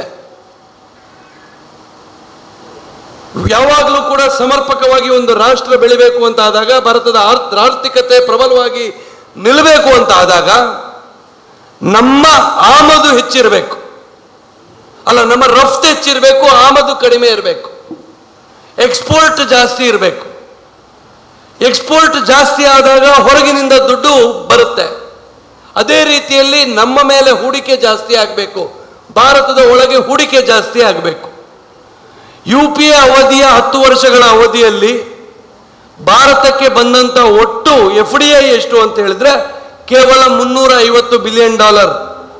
ನಮ್ಮ 11 ವರ್ಷಗಳಲ್ಲಿ ಈಗಾಗಲೇ $800 ಬಿಲಿಯನ್ ನಾವು ಕ್ರಾಸ್ ಮಾಡಿದ್ದೇವೆ. ಸೊ ಇದೆಲ್ಲವೂ ಹೇಗೆ ಸಾಧ್ಯ ಅಂತ ಹೇಳಿದ್ರೆ ಒಂದು ಸದೃಢವಾದಂಥ ನಾಯಕತ್ವ ಇದ್ದಾಗ ಸಾಧ್ಯ ಆಗುತ್ತೆ. ಇವತ್ತು ಆ ನಿಟ್ಟಿನಲ್ಲಿ ಮೋದಿ ಅವರ ಸರ್ಕಾರ ಸದೃಢವಾದಂಥ ಹೆಜ್ಜೆಯನ್ನಿಡ್ತಾ ಮುಂದೆ ಸಾಗ್ತಾ ಇದೆ. ಇವತ್ತು ವರ್ಲ್ಡ್ಸ್ 3rd ಲಾರ್ಜೆಸ್ಟ್ ಎಕಾನಮಿ ಆಗಿ ಇನ್ನು ಒಂದೇ ವರ್ಷದಲ್ಲಿ, ಒಂದೂವರೆ ವರ್ಷದಲ್ಲಿ ನಾವು ಜಪಾನನ್ನು ಹಿಂದಿಟ್ಟಿ ಕೂಡ ನಾವು ಕ್ರಾಸ್ ಮಾಡುವವರಿದ್ದೇವೆ. ಇಲ್ಲಿ ಗಮನಿಸಬೇಕಾಗಿರುವ ಅಂಶ ಅಂತ ಹೇಳಿದ್ರೆ ನಮ್ಮ ಮುಂದೆ ಇರುವಂಥ 2 ರಾಷ್ಟ್ರಗಳು ಯಾವುದು? ಒಂದು ಅಮೆರಿಕ, ಮತ್ತೊಂದು ಚೈನಾ. ಹಾಗಾದ್ರೆ ಚೈನಾ ಭಾರತದಿಂದ ಮುಂದಿರಲಿಕ್ಕೆ ಏನು ಕಾರಣ? ಚೈನಾ ಭಾರತಕ್ಕೆ 1947ನೇ ಇಸ್ವಿಯಲ್ಲಿ ಸ್ವತಂತ್ರ ಸಿಕ್ಕಿದ್ರೆ, ಚೈನಾ ರಾಷ್ಟ್ರದಲ್ಲಿಯೂ ಕೂಡ ಆಂತರಿಕ ಕ್ರಾಂತಿಯಿಂದಾಗಿ, ಅದು ಪೀಪಲ್ಸ್ ರಿಪಬ್ಲಿಕ್ ಆಫ್ ಚೈನಾ ಅಂತ ಇವತ್ತೇನಿದೆ ಅದು ಕೂಡ ಆದದ್ದು 1949ರಲ್ಲಿ. ಸೊ ಭಾರತ ಮತ್ತು ಚೈನಾ ಇಮ್ಮಿಡಿಯೇಟ್ ಇತಿಹಾಸವನ್ನು ಗಮನಿಸಿದ್ರೆ ಎರಡೂ ಕೂಡ ಈ ಸ್ವರೂಪಕ್ಕೆ ಬಂದಂಥದ್ದು ಸಮಾನ ಸಮಯದಲ್ಲಿ. 1980ನೇ ಇಸ್ವಿಯವರೆಗೆ ಭಾರತ ಮತ್ತು ಚೈನಾ ಒಂದೇ ರೀತಿಯಲ್ಲಿತ್ತು. ಭಾರತಕ್ಕಿಂತ ಚೈನಾ ಇವತ್ತು ಭಾರತಕ್ಕಿಂತ ಚೈನಾ 6ರಷ್ಟು ಮುಂದಿದೆ. ಯಾಕೆ ಅಂತ ಹೇಳಿದ್ರೆ ಅದಕ್ಕೆ ಕಾರಣ ಕಾಂಗ್ರೆಸ್. 1980-85ನೇ ಇಸ್ವಿಯವರೆಗೆ ಭಾರತದ ಮತ್ತು ಚೈನಾದ ಎಲ್ಲ ಆಯಾಮಗಳಲ್ಲಿ ನಾವು ಎರಡೂ ದೇಶಗಳು ಒಂದೇ ರೀತಿಯಲ್ಲಿದ್ವಿ. 1980ರ ನಂತರ ಚೈನಾದಲ್ಲಿರ್ತಕ್ಕಂಥ ಆಡಳಿತಾತ್ಮಕ ನೀತಿಗಳು, ಪಾಲಿಸಿಗಳು ಎಲ್ಲವೂ ಕೂಡ ದೊಡ್ಡ ಮಟ್ಟದಲ್ಲಿ ಸುಧಾರಣೆ ಕಾಣ್ತು. ದುರದೃಷ್ಟವಶಾತ್ ಭಾರತವನ್ನು ಆಳಿದಂತಹ ಕಾಂಗ್ರೆಸ್ ಸರ್ಕಾರ ಆ ಅವಧಿಯಲ್ಲಿ ಭಾರತದಲ್ಲಿ ಸುಧಾರಣೆಗಳನ್ನು ತರಲಿಲ್ಲ. 1991ರಲ್ಲಿ ಒಂದಿಷ್ಟು ಸುಧಾರಣೆಗಳನ್ನು ತಂದರು. ವಾಜಪೇಯಿ ಅವರ ನೇತೃತ್ವದ ಸರ್ಕಾರದಲ್ಲಿ ಒಂದಿಷ್ಟು ಸುಧಾರಣೆಗಳಾಯಿತು.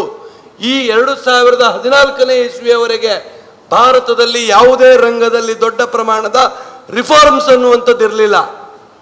ಇವತ್ತು ಚೈನಾವನ್ನು ಸರಿಸಾಟಿಯಾಗಿ ಇವತ್ತು ಪ್ರಪಂಚದಲ್ಲಿ ನಾವು ಚೈನಾದ ಪೈಪೋಟಿ ಕೊಡ್ತಾ ನಾವು ಮುನ್ನಡೀತಾ ಇದ್ರೆ ಅದಕ್ಕೆ ಕಾರಣ ಮೋದಿಜಿ ಅವರ ಸರ್ಕಾರದ ರಿಫಾರ್ಮೇಟಿವ್ ಗವರ್ನೆನ್ಸ್. ಇವತ್ತು ಪ್ರಪಂಚದಲ್ಲಿ ಚೈನಾ ಪ್ರಾಡಕ್ಟ್ಗಳು ಬೇಕು ಅಂತ ಹೇಳಲ್ಲ.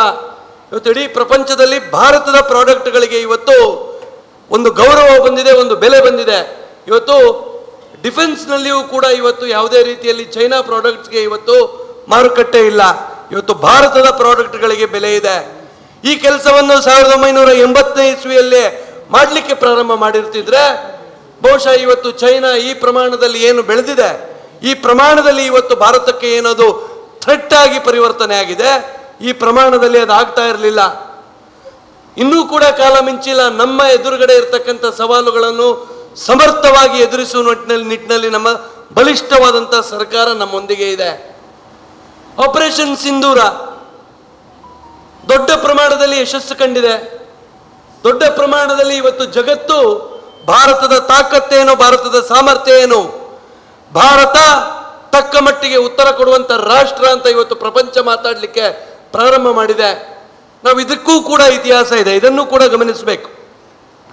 ಇಸ್ಲಾಮಿಕ್ ದಾಳಿಗಳು ಭಾರತಕ್ಕೇನು ಹೊಸದಲ್ಲ. ಅನಾದಿ ಕಾಲದಿಂದಲೂ ಇಸ್ಲಾಮಿಕ್ ದಾಳಿಗಳಾಗಿದೆ. ಭಾರತದ ಸ್ವತಂತ್ರದ ನಂತರ ಅದು ಬಾಂಬ್ಗಳ ರೂಪದಲ್ಲಿ, ಭಯೋತ್ಪಾದನೆಯ ರೂಪದಲ್ಲಿ ಆ ದಾಳಿಗಳು ಪರಿವರ್ತನೆ ಆಗಿದೆ. ಕಳೆದ 20 ವರ್ಷಗಳ ಇತಿಹಾಸವನ್ನು ನಾವು ಗಮನಿಸಬೇಕು. 2004ರಿಂದ 2014ನೇ ಇಸ್ವಿಯ ನಡುವಿನಲ್ಲಿ ಕೇಂದ್ರದಲ್ಲಿ ಕಾಂಗ್ರೆಸ್ ಸರ್ಕಾರ ಆಡಳಿತದಲ್ಲಿದ್ದಂಥ ಸಂದರ್ಭದಲ್ಲಿ 25ಕ್ಕಿಂತ ಹೆಚ್ಚು ಭಯೋತ್ಪಾದಕ ದಾಳಿಗಳು ಭಾರತದ ಮೇಲೆ ಆಯಿತು. ಬೊಂಬೈಯಲ್ಲಿ ದೊಡ್ಡ ಪ್ರಮಾಣದಲ್ಲಿ 26/11 ಮಾಡಿ 300ಕ್ಕಿಂತ 400ಕ್ಕಿಂತ ಹೆಚ್ಚು ಜನರು ಸಾಯುವ ಆಯಿತು. ಈ 10 ವರ್ಷಗಳ ಅವಧಿಯಲ್ಲಿ 25ಕ್ಕಿಂತ ಹೆಚ್ಚಿನ ದಾಳಿಗಳಲ್ಲಿ ಸರಿಸುಮಾರು 950 ಜನ ಹಿಂದೂಗಳು ಅನ್ನೋದಕ್ಕಿಂತಲೂ ಭಾರತೀಯರು, ಅದರಲ್ಲಿ 90%ಕ್ಕಿಂತ ಹೆಚ್ಚು, 95ಕ್ಕಿಂತ ಹೆಚ್ಚು ಪ್ರಮಾಣದವರು ಹಿಂದೂಗಳು, ಅನ್ಯಮತೀಯರು, ಅನ್ಯ ಧರ್ಮೀಯರು, ಕಾಫಿರರು ಅಂತ ಏನು ಕರೀತಾರೆ ಈ ಭಯೋತ್ಪಾದಕರು ಅಂತ ಕಾಫಿರರು 95-98ಕ್ಕಿಂತ ಹೆಚ್ಚು ಸಾಯುವಾಗಾಯಿತು. ಕಾಂಗ್ರೆಸ್ ಏನ್ ಮಾಡ್ತು? ಬೊಂಬೈಯ ಸ್ಫೋಟ ಆಯಿತು, ಜೈಪುರದಲ್ಲಿ ಸ್ಫೋಟ ಆಯಿತು, ರೈಲಿನಲ್ಲಿ ಸ್ಫೋಟ ಮಾಡಿದ್ರು, ವಾರಣಾಸಿಯಲ್ಲಿ ಸ್ಫೋಟ ಮಾಡಿದ್ರು. ಕಾಂಗ್ರೆಸ್ ಏನ್ ಮಾಡ್ತು? ಮೇಣದ ಬತ್ತಿ ಪ್ರೊಟೆಸ್ಟ್ ಮಾಡ್ತು, ಕ್ಯಾಂಡಲ್ ಮಾರ್ಚ್ ಪ್ರೊಟೆಸ್ಟ್. ಭಾರತದ ಡಿಫೆನ್ಸ್ ಮಿನಿಸ್ಟರ್ ಹೇಳಿದ್ರು, we want peace with Pakistan ಅಂತ ಹೇಳಿದ್ರು. 2014 ನಂತರ ಚಿತ್ರಣ ಬದಲಾಯಿತು. 2014 ನಂತರ ಮೋದಿಜಿಯವರು ಪ್ರಧಾನಿಯಾದ ಬಳಿಕ ಭಾರತದ ಮೇಲೆ 4 ದಾಳಿಗಳಾಗಿದೆ. 4 ದಾಳಿಗಳು, 3 ದಾಳಿಗಳು ಮಿಲಿಟರಿಯ ಮೇಲೆ, 1 ದಾಳಿ ಸಾರ್ವಜನಿಕರ ಮೇಲೆ. ಕಾಂಗ್ರೆಸ್ ಸರ್ಕಾರದ ಅವಧಿಯಲ್ಲಿ 90% ದಾಳಿಗಳಾದಂಥದ್ದು ಸಿವಿಲಿಯನ್ಸ್ನ ಮೇಲೆ, ನಾಗರಿಕರ ಮೇಲೆ. ಮೋದಿಜಿಯವರ ಸರ್ಕಾರದ ಅವಧಿಯಲ್ಲಿ ಆದಂತಹ 4 ದಾಳಿಗಳಲ್ಲಿ 3 ದಾಳಿಗಳು ಮಿಲಿಟರಿಯ ಮೇಲಾಯಿತು, 1 ದಾಳಿ ಸಾರ್ವಜನಿಕರ ಮೇಲಾಯಿತು. 2015ನೇ ಇಸ್ವಿಯ ಪ್ರಾರಂಭದಲ್ಲಿ ಜನವರಿ 5ನೇ ತಾರೀಕು ಒಂದು ದಾಳಿ ಆಗುತ್ತೆ. ಒಂದು ದೊಡ್ಡ ಪ್ರಮಾಣದ ದಾಳಿ ಅಲ್ಲ, ಸಣ್ಣ ಪ್ರಮಾಣದ ದಾಳಿ ಭಾರತದ ಮಿಲಿಟರಿಯ ಬೇಸಿನ ಮೇಲಾಗುತ್ತೆ. ಮೋದಿಜಿಯವರು ಪ್ರಧಾನಿಯಾಗಿ 6 ತಿಂಗಳಾಗಿರುತ್ತೆ. ಮೋದಿಜಿಯವರು ಹೇಳ್ತಾರೆ, ಪಾಕಿಸ್ತಾನದ ಭಯೋತ್ಪಾದಕರು ಮಾಡಿರ್ತಕ್ಕಂಥದ್ದು, ಪಾಕಿಸ್ತಾನದ ಸರ್ಕಾರ ಇದರ ಹೊಣೆ ಹೊತ್ತಬೇಕು, ನಿಮಗೆ ಬೇಕಾದ್ರೆ ಬಂದು ಪರಿಶೀಲನೆ ಮಾಡಿ ಹೋಗಿ, ನಿಮ್ಮ ಸೈನ್ಯದಿಂದ ಒಂದು 4 ಜನರನ್ನು ಕಳಿಸಿ, ನಾವು ಹೇಳ್ತಾ ಇರುವಂಥದ್ದು ಸುಳ್ಳ ಸತ್ಯನ ಅಂತ ಅವರೇ ಪರಾಮರ್ಶನೆ ಮಾಡಿಕೊಂಡು ಹೋಗ್ಲಿ ಅಂತ ಹೇಳ್ತಾರೆ. ಪಾಕಿಸ್ತಾನದಿಂದ 6 ಜನ ಮಿಲಿಟರಿ ಆಫೀಸರ್ಸ್ ಬರ್ತಾರೆ. ಭಾರತದ ಮೇಲೆ ಎಲ್ಲಿ ದಾಳಿ ಆಗಿರುತ್ತೆ ಆ ದಾಳಿ ಕೇಂದ್ರಕ್ಕೆ ಹೋಗ್ತಾರೆ. ಅವರಿಗೆ ಮನವರಿಕೆ ಆಗುತ್ತೆ, ಇದು ಭಯೋತ್ಪಾದಕರು ಮಾಡಿರಕ್ಕಂಥ ದಾಳಿ ಅನ್ನುವಂಥದ್ದು ಮನವರಿಕೆ ಆಗುತ್ತೆ. ಯಾಕಂದ್ರೆ ಅವರ ಹಿಂದೆ ಇರ್ತಕ್ಕಂಥದ್ದು ಅದೇ ಪಾಕಿಸ್ತಾನ ಸೈನ್ಯ. ಆದ್ರೆ ಅವರು ಪಾಕಿಸ್ತಾನಕ್ಕೆ ಹೋಗಿ ಹೇಳ್ತಾರೆ, ಪಾಕಿಸ್ತಾನಕ್ಕೂ ಇದಕ್ಕೂ ಸಂಬಂಧ ಇಲ್ಲ, ಭಯೋತ್ಪಾದಕರಿಗೂ ಇದಕ್ಕೂ ಸಂಬಂಧ ಇಲ್ಲ, ಇದು ಭಾರತದವರು ಭಾರತದ ಮೇಲೆ ಬಾಂಬ್ ಹಾಕಿಕೊಂಡು ನಮ್ಮ ಮೇಲೆ ಗೂಬೆ ಕುಡಿಸ್ತಾ ಇದ್ದಾರೆ ಅಂತ ಸುಳ್ಳು ಹೇಳ್ತಾರೆ. ಅವತ್ತೇ ಕೊನೆ. ಪಾಕಿಸ್ತಾನದವರ ಒಟ್ಟಿಗೆ ಮಾತಾಡಲಿಕ್ಕೆ ಮೋದಿಜಿಯವರು ಹೋಗೋದಿಲ್ಲ. ಅದಾದ ನಂತರ 2 ದಾಳಿ, ಉರಿಯಲ್ಲಿ ಆದಂತಹ ದಾಳಿಯ ನಂತರ ನಾವು ಮಿಲಿಟರಿ ಆಕ್ಷನ್ ಅನ್ನು ಮಾಡ್ತೇವೆ. ಕಳೆದ 25 ವರ್ಷಗಳಿಂದ ಕಾರ್ಗಿಲ್ ಯುದ್ಧದ ನಂತರ ಯಾವುದೇ ರೀತಿಯ ಮಿಲಿಟರಿ ಆಕ್ಷನ್, ವಾಜಪೇಯಿ ಅವರ ಸರ್ಕಾರ ತೆಗೆದುಕೊಂಡಂತ ನಂತರ ಮಿಲಿಟರಿ ಆಕ್ಷನ್ ಅನ್ನು ಭಾರತ ಮಾಡಿರಲಿಲ್ಲ. 25 ದಾಳಿಗಳಾದ್ರೂ ಒಂದೇ ಒಂದು ಮಿಲಿಟರಿ ಆಕ್ಷನ್ ಕಾಂಗ್ರೆಸ್ ಪಾರ್ಟಿ ಮಾಡಿರಲಿಲ್ಲ. ಆದರೆ ಮೋದಿಜಿಯವರು ಉರಿಯಲ್ಲಿ ಯಾವಾಗ ಅವರು ನಮ್ಮ ಸೈನ್ಯದ ನೆಲೆಯ ಮೇಲೆ ದಾಳಿ ಮಾಡಿ ಸುಮಾರು 6 ಜನ ಹತರಾಗ್ತಾರೋ, ಅದಾದ ಕೆಲವೇ ದಿವಸಗಳಲ್ಲಿ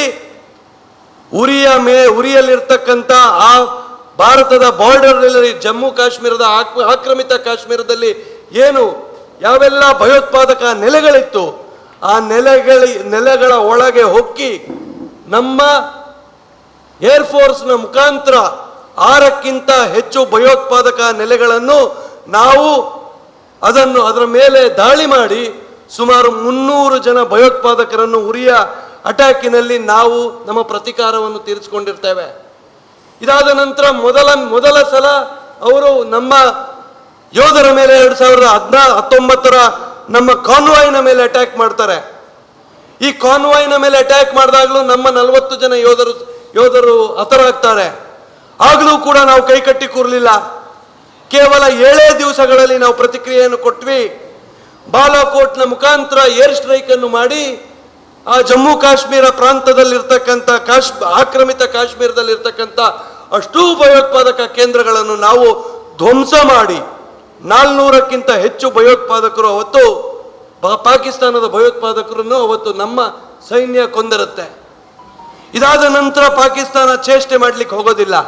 ಆದರೆ ಮೊನ್ನೆ 2025 ಮೇ 24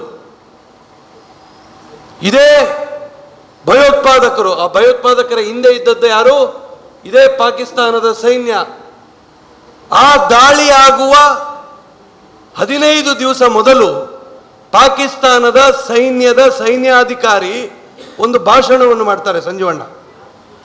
ಆ ಭಾಷಣದಲ್ಲಿ ಪಾಕಿಸ್ತಾನದ ಸೈನ್ಯಾಧಿಕಾರಿ ಮಾಡಿರ್ತಕ್ಕಂಥ ಭಾಷಣವನ್ನು ಕೇಳಿದ್ರೆ ಭಾರತದ ಮೇಲೆ ಆ ದಾಳಿ ಯಾಕಾಯಿತು ಅನ್ನುವಂಥದ್ದು ನಮಗೆ ಗೊತ್ತಾಗುತ್ತೆ. ಅವನು ಮಾಡಿದ ಭಾಷಣದಲ್ಲಿ ಉಲ್ಲೇಖ ಮಾಡಿದ್ದೇನು ಅಂತ ಹೇಳಿದ್ರೆ, ಭಾರತ ಮತ್ತು ಪಾಕಿಸ್ತಾನ ಎರಡು ಪ್ರತ್ಯೇಕ ರಾಷ್ಟ್ರಗಳಾಗಿರುವಂಥದ್ದೇ ಹಿಂದೂ ಮತ್ತು ಮುಸಲ್ಮಾನರು ಅನ್ನುವಂಥ ಕಾರಣಕ್ಕೆ. ಮುಸಲ್ಮಾನರು ಮತ್ತು ಹಿಂದೂಗಳು ಯಾವತ್ತೂ ಒಂದಾಗ್ಲಿಕ್ಕೆ ಸಾಧ್ಯ ಇಲ್ಲ. ಪಾಕಿಸ್ತಾನದಲ್ಲಿರ್ತಕ್ಕಂಥ ಮುಸಲ್ಮಾನರು ಇದ್ರೂ ಕೂಡ ಅವರು ಒಂದು ರಾಷ್ಟ್ರ ಇದ್ದಂತೆ. ಆದ ಕಾರಣ ನಾವು ಯಾವತ್ತೂ ಕೂಡ ಒಂದಾಗ್ಲಿಕ್ಕೆ ಸಾಧ್ಯ ಇಲ್ಲ ಅನ್ನುವಂಥ ಪ್ರಚೋದನಾಕಾರಿ ಭಾಷಣ ಅವತ್ತು ಸೈನ್ಯದ ಮುಖ್ಯಾಧಿಕಾರಿ ಮಾಡಿರ್ತಾರೆ. ಇದಾಗಿ 2 ವಾರಗಳಲ್ಲಿ ಪಹಲ್ಗಾಮಿನಲ್ಲಿ ಅಟ್ಯಾಕ್ ಆಗುತ್ತೆ. ನೀವು ಹಿಂದೂಗಳ ಅಂತ ಕೇಳಿ ಕೊಲ್ಲುವಂಥ ಒಂದು ಸನ್ನಿವೇಶ ನಿರ್ಮಾಣ ಆಗುತ್ತೆ. ಅವತ್ತು 26 ಜನ ಭಾರತೀಯರು, ಅದರಲ್ಲಿಯೂ ಎಲ್ಲರೂ ಕೂಡ ಹಿಂದೂಗಳು ಸಾಯ್ತಾರೆ. ಮೋದಿಜಿಯವರು ಉತ್ತರ ಕೊಡ್ತಾರೆ, ಇದಕ್ಕೆ ನಾವು ಉತ್ತರ ಕೊಡ್ತೇವೆ, ಯಾವತ್ತೂ ಕೂಡ ನೀವು ಕೇಳಿರಬಾರ್ದು, ನೀವು ಕನಸಿನಲ್ಲಿಯೂ ಯೋಚಿಸಿರಬಾರ್ದು, ಆ ರೀತಿಯ ಉತ್ತರವನ್ನು ನಾವು ಕೊಡ್ತೇವೆ ಅಂತ ಹೇಳ್ತಾರೆ. ಆದರೆ ಕಾಂಗ್ರೆಸ್ ಗಾಂಧೀಜಿಯವರ ಫೋಟೋ ಹಾಕಿ ಎಲ್ಲದಕ್ಕೂ ಶಾಂತಿಯೇ ಉತ್ತರ ಅನ್ನುವಂಥ ರೀತಿಯಲ್ಲಿ ಅವರು 20 ವರ್ಷಗಳಿಂದ ಯಾವ ಒಂದು ಅನಿಷ್ಟ ಪದ್ಧತಿಯನ್ನು ಪಾಲಿಸಿಕೊಂಡು ಬಂದಿದ್ರ ಆ ಶಾಂತಿಯನ್ನು ಮಾತಾಡ್ಲಿಕ್ಕೆ ಹೋಗ್ತಾರೆ. ಮೋದಿಜಿಯವರ ಉತ್ತರ ಹೇಗಿತ್ತು? 1960ನೇ ಇಸ್ವಿಯಲ್ಲಿ ಸಿಂಧೂ ನದಿಯ ಟ್ರೀಟಿಯನ್ನು ನಾವು ಮಾಡಿಕೊಂಡಿದ್ದೆವು. ನಾವು ಅನ್ನೋದಕ್ಕಿಂತ ಕಾಂಗ್ರೆಸ್ ಪಾರ್ಟಿ ತನ್ನ ತುಷ್ಟೀಕರಣದ ನೀತಿಯ ಫಲವಾಗಿ ಸಿಂಧೂ ನದಿಯ 80% ನೀರನ್ನು ಪಾಕಿಸ್ತಾನಕ್ಕೆ ಕೊಡ್ತೇವೆ ಅನ್ನುವಂಥ ಒಂದು ತಲೆಕೆಟ್ಟಂತಹ ಟ್ರೀಟಿಗೆ ಅವರು ಸಹಿ ಹಾಕಿರ್ತಾರೆ. ಮೋದಿಜಿಯವರು ದಾಳಿಯಾದ ಮರು ದಿವಸ ಮೊದಲಿಗೆ ಸಿಂಧೂ ನದಿಯ ಆ ಒಪ್ಪಂದವನ್ನು ಸಂಪೂರ್ಣವಾಗಿ ರದ್ದುಗೊಳಿಸ್ತಾರೆ. ಅದಾಗಿ ಮರು ದಿವಸವೇ ಅವರು ಪಾಕಿಸ್ತಾನದ ಎಲ್ಲ ವೀಸಾಗಳನ್ನು ರದ್ದುಗೊಳಿಸ್ತಾರೆ. ಭಾರತದಲ್ಲಿರ್ತಕ್ಕಂಥ ಎಲ್ಲ ಪಾಕಿಸ್ತಾನಿಗಳನ್ನು ಬಡಿದೋಡಿಸ್ತಾರೆ. ಅದಾಗಿ 1 ವಾರದ ಒಳಗೆ 7ನೇ ತಾರೀಕು ಮಧ್ಯರಾತ್ರಿ 1:14 ಆಪರೇಷನ್ ಸಿಂಧೂರದ ಮೂಲಕ ಪಾಕಿಸ್ತಾನದಲ್ಲಿರ್ತಕ್ಕಂತಹ 9 ಉಗ್ರ ನೆಲೆಗಳನ್ನು ಧ್ವಂಸ ಮಾಡಬೇಕು ಅನ್ನುವಂಥ ಆದೇಶ ಕೊಡ್ತಾರೆ. ನಮಗೆಲ್ರಿಗೂ ಕೂಡ ಇವತ್ತು ಕಾಂಗ್ರೆಸ್ ಅಪಪ್ರಚಾರ ಮಾಡ್ತಾ ಇದೆ. ಏನು ಅಪಪ್ರಚಾರ ಮಾಡ್ತಾ ಇದೆ? 15 ನಿಮಿಷ ಕಳೀತು ಅಂತ ಹೇಳ್ತಾ ಇದ್ದಾರೆ. ಇದನ್ನೊಂದು ಹೇಳಿ ಮುಗಿಸ್ತೇನೆ. ಏನು ಅಪಪ್ರಚಾರ ಮಾಡ್ತಾ ಇದ್ದಾರೆ ಕಾಂಗ್ರೆಸ್ನವರು? ನಾವು ಸರೆಂಡರ್ ಆಗಿದ್ದೇವೆ ಅನ್ನುವಂಥ ರೀತಿಯಲ್ಲಿ ಅಪಪ್ರಚಾರ ಮಾಡ್ತಾ ಇದ್ದಾರೆ. ಇಲ್ಲಿ ನಾವು ತಿಳಿದುಕೊಳ್ಬೇಕಾಗಿರುವಂಥ ವಿಚಾರ ಏನು ಅಂತ ಹೇಳಿದ್ರೆ, ಆಪರೇಷನ್ ಸಿಂಧೂರ ಏನು ಪ್ರಾರಂಭ ಆಯಿತು, ಆಪರೇಷನ್ ಸಿಂಧೂರದ ಉದ್ದೇಶ ಇದ್ದಿದ್ದೇ ಕೇವಲ ಆ 9 ನೆಲೆಗಳನ್ನು ಧ್ವಂಸ ಮಾಡುವಂಥದ್ದು. ಆ 9 ನೆಲೆಗಳಲ್ಲಿ ಇರ್ತಕ್ಕಂಥ ಎಲ್ಲ ಭಯೋತ್ಪಾದಕರನ್ನು ಕೊಲ್ಲಬೇಕು ಅನ್ನುವಂಥದ್ದು ಆಪರೇಷನ್ ಸಿಂಧೂರದ ಮೂಲ ಉದ್ದೇಶ ಆಗಿತ್ತು. ಆ ಮೂಲಕ ಆಪರೇಷನ್ ಸಿಂಧೂರ 23 ನಿಮಿಷದ ಕಾರ್ಯಾಚರಣೆ ಮಾಡಿ 9 ಉಗ್ರ ನೆಲೆಗಳನ್ನು ಧ್ವಂಸ ಮಾಡಿ ಸುಮಾರು 120 ಭಯೋತ್ಪಾದಕರನ್ನು ಕೊಂದು 1:44 ಮಧ್ಯರಾತ್ರಿಗೆ ಭಾರತೀಯ ಸೈನ್ಯ ಒಂದು ಪತ್ರಿಕಾ ಪ್ರಕಟಣೆಯನ್ನು ಹೊರಡಿಸುತ್ತೆ. ಮಧ್ಯರಾತ್ರಿ 1:44 ಪಯಣ. ಆ ಪತ್ರಿಕಾ ಪ್ರಕಟಣೆಯಲ್ಲಿ ಭಾರತದ ಸೈನ್ಯ ಏನು ಹೇಳಿರುತ್ತೆ ಅಂತ ಹೇಳಿದ್ರೆ, this attack from the Indian army is very precise, non escalatory and focused ಅಂತ ಇರುತ್ತೆ. 3 ಅಂಶಗಳು. ಈ ದಾಳಿ ಫೋಕಸ್ಡ್ ಆಗಿ, ಅಂದ್ರೆ ನಾವು ಯಾರನ್ನು ತೆಗಿಬೇಕು ಅಂತ ಇದ್ದೇವೆ, ಯಾರನ್ನು ಧ್ವಂಸ ಮಾಡಬೇಕು ಅಂತ ಇದ್ದೇವೆ, ಅದಕ್ಕೆ ಮಾತ್ರ ಮಾಡಿರ್ತಕ್ಕಂಥದ್ದು ಅಂತ. ವೆರಿ ಪ್ರಿಸೈಸ್ಡ್ ಅಂತ ಹೇಳಿದ್ರೆ, ಆ ನಮ್ಮ ಕ್ಷಿಪಣಿ ಎಲ್ಲಿ ಬಂದು ಬೀಳ್ತದೆ ಆ ಬಿದ್ದು ಅದು ಸ್ಫೋಟ ಆದ ನಂತರ ಯಾವ ವಿಸ್ತೀರ್ಣವನ್ನು ಅದು ಡ್ಯಾಮೇಜ್ ಮಾಡಬೇಕು ಅಷ್ಟೇ ವಿಸ್ತೀರ್ಣವನ್ನು ಡ್ಯಾಮೇಜ್ ಮಾಡಬೇಕು. ನಮ್ಮ ಕ್ಷಿಪಣಿ ಎಲ್ಲಿ ಬಿದ್ದಿತ್ತು ಆ ಬಿಲ್ಡಿಂಗ್ ಅನ್ನು ಹೊರತುಪಡಿಸಿ ಪಕ್ಕದ ಬಿಲ್ಡಿಂಗಿಗೂ ಕೂಡ ಡ್ಯಾಮೇಜ್ ಆಗಿರಲಿಲ್ಲ. ಅಷ್ಟು ಪ್ರಿಸೈಸ್ಡ್ ಆಗಿ ನಮ್ಮ ಕಾರ್ಯಾಚರಣೆ ಇತ್ತು. ಇನ್ನೊಂದು ನಾನ್ ಎಸ್ಕಲೇಟರಿ ಅಂತ ಹೇಳಿದ್ರೆ ನಮ್ಮ ಈ ಆಪರೇಷನ್ ಸಿಂಧೂರ ಭಾರತ ಪಾಕಿಸ್ತಾನ ಯುದ್ಧದ ಘೋಷ ಅಲ್ಲ. ನಮಗೆ ಈ 9 ಉಗ್ರ ಸೈನ್ಯಗಳನ್ನು ಉಗ್ರ ನೆಲೆಗಳನ್ನು ಧ್ವಂಸಪಡಿಸುವಂಥದ್ದು ಹೊರತುಪಡಿಸಿ ನಮಗೆ ಯಾವುದೇ ಕಾರಣಕ್ಕೂ ನಮಗೆ ಪಾಕಿಸ್ತಾನದ ಒಟ್ಟಿಗೆ ಯುದ್ಧ ಮಾಡುವಂತಹ ಇದು ಒಂದು ವ್ಯವಧಾನ ಇಲ್ಲ ಅನ್ನುವಂಥದ್ದು 1 ಗಂಟೆ 44 ನಿಮಿಷದ ಪತ್ರಿಕಾ ಪ್ರಕಟಣೆಯಲ್ಲಿ ಸ್ಪಷ್ಟವಾಗಿ ಉಲ್ಲೇಖ ಆಗಿತ್ತು. ಆದರೆ ಯಾವಾಗ ಪಾಕಿಸ್ತಾನದಲ್ಲಿರ್ತಕ್ಕಂಥ ಭಯೋತ್ಪಾದಕರು ಪಾಕಿಸ್ತಾನದ ಸೈನ್ಯದ ಮೇಲೆ ಒತ್ತಡವನ್ನು ಹೇರಿ ಭಾರತದ ಮೇಲೆ ಅವರು ದಾಳಿ ಮಾಡಬೇಕು ಅಂತ ಅವರು ಹೇಳ್ತಾರಾ, ಆಗ ಪಾಕಿಸ್ತಾನದವರು ದಾಳಿ ಪ್ರಾರಂಭಿಸ್ತಾರೆ. ಅದಕ್ಕೆ ನಾವು ಉತ್ತರವನ್ನು ಕೊಡ್ತೇವೆ. ಆಪರೇಷನ್ ಸಿಂಧೂರ ಭಾಗ 2 ಪ್ರಾರಂಭ ಆಗ್ತದೆ. ಪಾಕಿಸ್ತಾನದ 11 ಒಳಗಿರ್ತಕ್ಕಂಥ 300 ಕಿಲೋಮೀಟರ್ ಒಳಗಿರ್ತಕ್ಕಂಥ ಪಾಕಿಸ್ತಾನದ ನೆಲೆಗಳನ್ನು ಕೂಡ ನಾವು ಧ್ವಂಸ ಮಾಡ್ತೇವೆ. ಎಲ್ಲಿಯೂ ಕೂಡ ಭಾರತದ ಒಬ್ಬನೇ ಒಬ್ಬ ಯೋಧ ಪಾಕಿಸ್ತಾನದ ಒಳಗೆ ಹೋಗಿರಲಿಲ್ಲ. ಇದು ನಮ್ಮ ತಂತ್ರಜ್ಞಾನ ಆಗಿತ್ತು, ಇದು ನಮ್ಮ ಟೆಕ್ನಾಲಜಿ. ಇವತ್ತು ಪಾಕಿಸ್ತಾನದ ಅಫ್ಘಾನಿಸ್ತಾನದ ಹತ್ತಿರ ಇರತಕ್ಕಂಥ ಪಾಕಿಸ್ತಾನದ ಸೈನ್ಯ ನೆಲೆಯನ್ನು ಕೂಡ ಇವತ್ತು ನಾವು ಭಾರತದಲ್ಲಿ ಕೂತ್ಕೊಂಡು ನಾವು ಅದನ್ನು ಧ್ವಂಸ ಮಾಡ್ಬೋದು ಅಂತಾದ್ರೆ ಅದು 10 ವರ್ಷಗಳ ಮೇಕ್ ಇನ್ ಇಂಡಿಯಾ ಅನ್ನುವಂಥ ಭಾರತದ ಏನು ಮೋದಿ ಅವರ ಕನಸಿತ್ತು ಅದರ ಕಾರಣ ಅನ್ನುವಂಥದ್ದು ನಮಗೆಲ್ಲರಿಗೂ ಕೂಡ ಗೊತ್ತಾಗಬೇಕು. 1998ನೇ ಇಸ್ವಿಯಲ್ಲಿ ಕಾರ್ಗಿಲ್ ಯುದ್ಧ ಆದಂಥ ಸಂದರ್ಭದಲ್ಲಿ ಈ ರೀತಿಯ ತಂತ್ರಜ್ಞಾನಗಳು ಭಾರತದಿರಲಿಲ್ಲ. ಆಗ ಉಪಗ್ರಹಗಳಿತ್ತು. ನಾವು Indian defence was dependent on American technology. Shivanna, ಆಗ ಉಪಗ್ರಹ ಅಮೆರಿಕದವರು ಹೇಳಿದ್ರು ನೀವು ಯುದ್ಧ ಎಸ್ಕಲೇಟ್ ಮಾಡಬಾರ್ದು ಅಂತ. ನಾವು ಅವರನ್ನು ಒಪ್ಪದೇ ಇರ್ತಿದ್ರೆ ಅಮೆರಿಕದ ಉಪಗ್ರಹದ ಅವರು ಆಫ್ ಮಾಡ್ತಿದ್ರು, ನಮಗೆ ಅದರ ಅವರ ಮೂಮೆಂಟ್ಸ್ ಗೊತ್ತಾಗ್ತಾ ಇರಲಿಲ್ಲ. ಈಗ ಆ ರೀತಿ ಇಲ್ಲ ಪರಿಸ್ಥಿತಿ. ಈಗ ನಾವು ಉಪಯೋಗ ಮಾಡುವಂಥ ಎಲ್ಲ ತಂತ್ರಜ್ಞಾನಗಳು ಭಾರತದ ಡಿಫೆನ್ಸ್ ಉಪಯೋಗಿಸುವಂಥ ಎಲ್ಲ ಉಪಗ್ರಹದ ತಂತ್ರಜ್ಞಾನಗಳು ಕೂಡ ಇಸ್ರೋವಿನದ್ದು. ಆದ ಕಾರಣ ನಾವು ಯಾರ ಮೇಲೂ ಕೂಡ ಇವತ್ತು ಡಿಪೆಂಡೆಂಟ್ ಆಗಿಲ್ಲ. ಈ ಟ್ರಂಪ್ ಅನ್ನುವಂಥ ಒಬ್ಬ ವ್ಯಕ್ತಿ ಯಾನ್ ಮಲ್ಲಣ್ಣೆ ಅವಡು ಅನ್ನುವಂಥ ಕಾರಣದಿಂದ ಅವ ಏನೋ ಒಂದು ಟ್ವೀಟ್ ಮಾಡಿದ್ದಾನೆ, ಅದಕ್ಕೂ ಇದಕ್ಕೂ ಸಂಬಂಧ ಇಲ್ಲ. ಅದನ್ನು ನಮ್ಮ ಸರ್ಕಾರವು ಕೂಡ ಅಧಿಕೃತವಾಗಿ ಹೇಳಿರುವಂಥದ್ದಿದೆ. ಅದು ಕೂಡ ನಾವು ಒಂದು ತಿಳ್ಕೊಳ್ಬೇಕು. ಭಾರತ ಯುದ್ಧದ ಘೋಷ ಮಾಡಿರಲಿಲ್ಲ, ಯುದ್ಧ ಘೋಷಣೆ ಆಗಿರಲಿಲ್ಲ. ಪಾಕಿಸ್ತಾನ ಅವತ್ತು ಬೆಳಿಗ್ಗೆ 10ನೇ ತಾರೀಕಿನಂದು ಬೆಳಿಗ್ಗೆ ಅವರು ಪಾಕಿಸ್ತಾನದವರು ಎಲ್ಲ ದೇಶಗಳಿಗೂ ಕರೆ ಮಾಡಿ ಹೇಗಾದರೂ ಮಾಡಿ ಇದನ್ನು ತಲುಪಿಸಿ ನಿಲ್ಲಿಸಿ ಅಂತ ಕೈ ಜೋಡಣೆ ಮಾಡ್ತಾ ಇದ್ರು. ಆ ರೀತಿಯಲ್ಲಿ ಅವರು ಅಮೆರಿಕದವರಿಗೂ ಫೋನ್ ಮಾಡಿದ್ದಾರೆ. ಅಮೆರಿಕದವರು ಆ ನಿಟ್ಟಿನಲ್ಲಿ ಭಾರತಕ್ಕೂ ಕರೆ ಮಾಡಿರ್ಬೋದು. ಕರೆ ಮಾಡಿ ಅವರು ಯಾವುದೇ ಕಾರಣಕ್ಕೂ ಮಧ್ಯಸ್ಥಿಕೆ ವಹಿಸಿರಲಿಲ್ಲ. ಅವ್ರು ಹೇಳಿರುವಂಥದ್ದಿದೆ, ಇದರ ಬಗ್ಗೆ ಗಮನಿಸಿ ಅಂತ. ಆಗ ಭಾರತ ಕೊಟ್ಟಂತ ಉತ್ತರ ಏನು ಅಂತ ಹೇಳಿದ್ರೆ, ಭಾರತ ಯುದ್ಧ ಶುರು ಮಾಡಿದ್ದಲ್ಲ, ನಮ್ಮ ಉದ್ದೇಶ ಇದ್ದಿದ್ದು ಆ 9 ಉಗ್ರ ನೆಲೆಗಳನ್ನು ಧ್ವಂಸ ಮಾಡಬೇಕು ಅಂತ. ಆ ಕೆಲಸ ನಾವು ಮುಗಿಸಿದ್ದೇವೆ. ಅದಾದ ನಂತರ ಅದನ್ನು ಮುಂದುವರಿಸಿದ್ದು ಪಾಕಿಸ್ತಾನ. ಅದಕ್ಕೂ ನಾವು ಪ್ರತ್ಯುತ್ತರವನ್ನು ಕೊಟ್ಟಿದ್ದೇವೆ. ಯುದ್ಧ ನಿಲ್ಲಿಸಬೇಕು ಅಂತ ಆದ್ರೆ ಪಾಕಿಸ್ತಾನನ ಮೊಟ್ಟಿಗೆ ಮಾತಾಡಬೇಕು, ನೀವಲ್ಲ ಅನ್ನುವಂಥದ್ದು ಭಾರತದ ವಿದೇಶಾಂಗ ಸಚಿವಾಲಯ ಅತ್ಯಂತ ಸ್ಪಷ್ಟ ಶಬ್ದಗಳಲ್ಲಿ ಹೇಳಿತ್ತು. ಇದಾದ ನಂತರ 3:30 ಗಂಟೆಗೆ ಮಧ್ಯಾಹ್ನ 3:30 ಗಂಟೆಗೆ ಪಾಕಿಸ್ತಾನದಿಂದ ಕರೆ ಬರುತ್ತೆ. ಪಾಕಿಸ್ತಾನದಿಂದ ಕರೆ ಬಂದಾಗ ಅದಕ್ಕೆ ಸ್ಪಂದನೆಯನ್ನು ನಾವು ಮಾಡ್ತೇವೆ. ಸ್ಪಂದನೆ ಮಾಡಿ ನಾವು ಹೇಳ್ತೇವೆ, ನೀವು ಶುರು ಮಾಡಿದ್ದು ನೀವು ನಿಲ್ಲಿಸಿ, ನಮ್ಮ ಕಡೆಯಿಂದ ಏನು ನಿಮಗೆ ತೊಂದರೆ ಆಗೋದಿಲ್ಲ ಅನ್ನುವಂಥದ್ದನ್ನು ಹೇಳ್ತೇವೆ. ಇದರ ನಡುವಿನಲ್ಲಿ ಟ್ರಂಪ್ ಒಂದಿಷ್ಟು ಕಾರಣಗಳಿಗೆ ಡೊನಾಲ್ಡ್ ಟ್ರಂಪ್ ಅವರು ಒಂದು ಟ್ವೀಟ್ ಅನ್ನು ಮಾಡಿರ್ತಾರೆ. ಅದಕ್ಕೆ ಪ್ರತಿಕ್ರಿಯೆಯನ್ನು ನಾವು ಕೊಟ್ಟಿದ್ದೇವೆ. ಆದ ಕಾರಣ ಇವತ್ತು ಇಡೀ ಪ್ರಪಂಚದಲ್ಲಿ ಅತ್ಯಂತ ಬಲಿಷ್ಠ ಸೇನಾ ಯಾವುದಾದ್ರೂ ಇದ್ರೆ ಅದು ಅಮೆರಿಕದ 2 ರಾಷ್ಟ್ರಗಳನ್ನು ಹೊರತುಪಡಿಸಿ ಅದು ಭಾರತ. ಇವತ್ತು ಆ ಪರಿಸ್ಥಿತಿಗೆ ಕಾರಣ ನರೇಂದ್ರ ಮೋದಿ ಅವರ ಸರ್ಕಾರ. ಇದು ನಮಗೆಲ್ಲರಿಗೂ ಕೂಡ ಗೊತ್ತಿರಬೇಕು. ಈ ರೀತಿ ಹೇಳ್ತಾ ಹೋದ್ರೆ ಭಾರತದಲ್ಲಿ ಆಡಳಿತಾತ್ಮಕ ವ್ಯವಸ್ಥೆಯಲ್ಲಿ ಯಾವುದೇ ಆಯಾಮವನ್ನು ತೆಗೆದುಕೊಂಡರೂ ಕೂಡ ಕಳೆದ 70 ವರ್ಷಗಳಲ್ಲಿ ಆಗದೇ ಇರುವಂಥ, ಕಳೆದ 60 ವರ್ಷಗಳಲ್ಲಿ ಆಗದೇ ಇರುವಂಥ ಸಾಧನೆ ನಮ್ಮ ಸರ್ಕಾರ ಮಾಡಿದೆ. ಅತ್ಯಂತ ಹೆಮ್ಮೆಯಿಂದ, ಅತ್ಯಂತ ಗೌರವದಿಂದ ನಾವು ಈ ಕೆಲಸವನ್ನು ಮಾಡಬೇಕು. 2047ನೇ ಇಸ್ವಿಗೆ ಭಾರತಕ್ಕೆ ಸ್ವಾತಂತ್ರ್ಯ ಸಿಕ್ಕಿ 100 ವರ್ಷಗಳು ತುಂಬುವುದಷ್ಟು ಒಳಗೆ ವಿಕಸಿತ ಭಾರತ ಆಗಬೇಕು ಅನ್ನುವಂಥದ್ದು ಮೋದಿಜಿಯವರ ಕಲ್ಪನೆ. ವಿಕಸಿತ ಭಾರತ ಅಂತ ಹೇಳಿದರೆ ಕೇವಲ ಸಂಪನ್ಮೂಲ ಭರಿತವಾದಂಥ ಭಾರತ ಅಲ್ಲ. ಭಾರತ ಒಂದು ಆಧ್ಯಾತ್ಮಿಕ ಭಾರತ. ಭಾರತಕ್ಕೆ ಹೆಸರಿರುವಂಥದ್ದೇ ಆಧ್ಯಾತ್ಮಕ್ಕೆ. ಭಾರತ ಒಂದು ಗುರುವಿನ ಸ್ಥಾನದಲ್ಲಿ ಪ್ರಪಂಚದಲ್ಲಿ ನಿಲ್ಲಬೇಕು ಅನ್ನುವಂಥದ್ದು ಮೋದಿಜಿಯವರ ಕನಸು.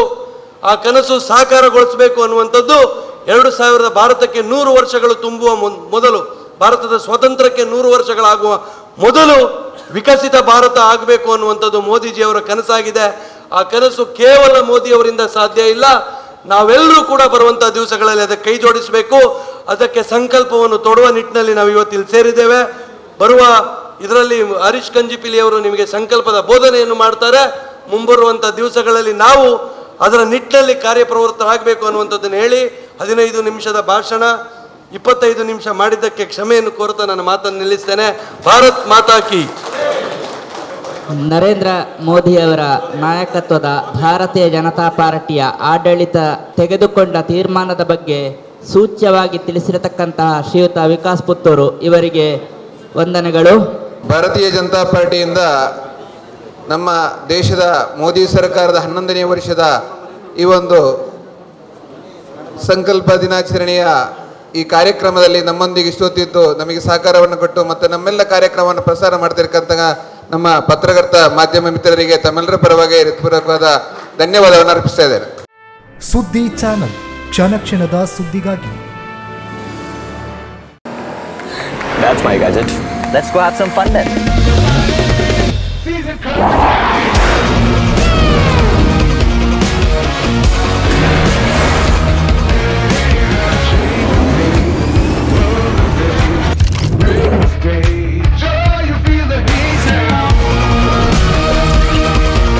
Introducing the hot and techy Brezza SCNG. Cool new SCNG tech for a cool new generation.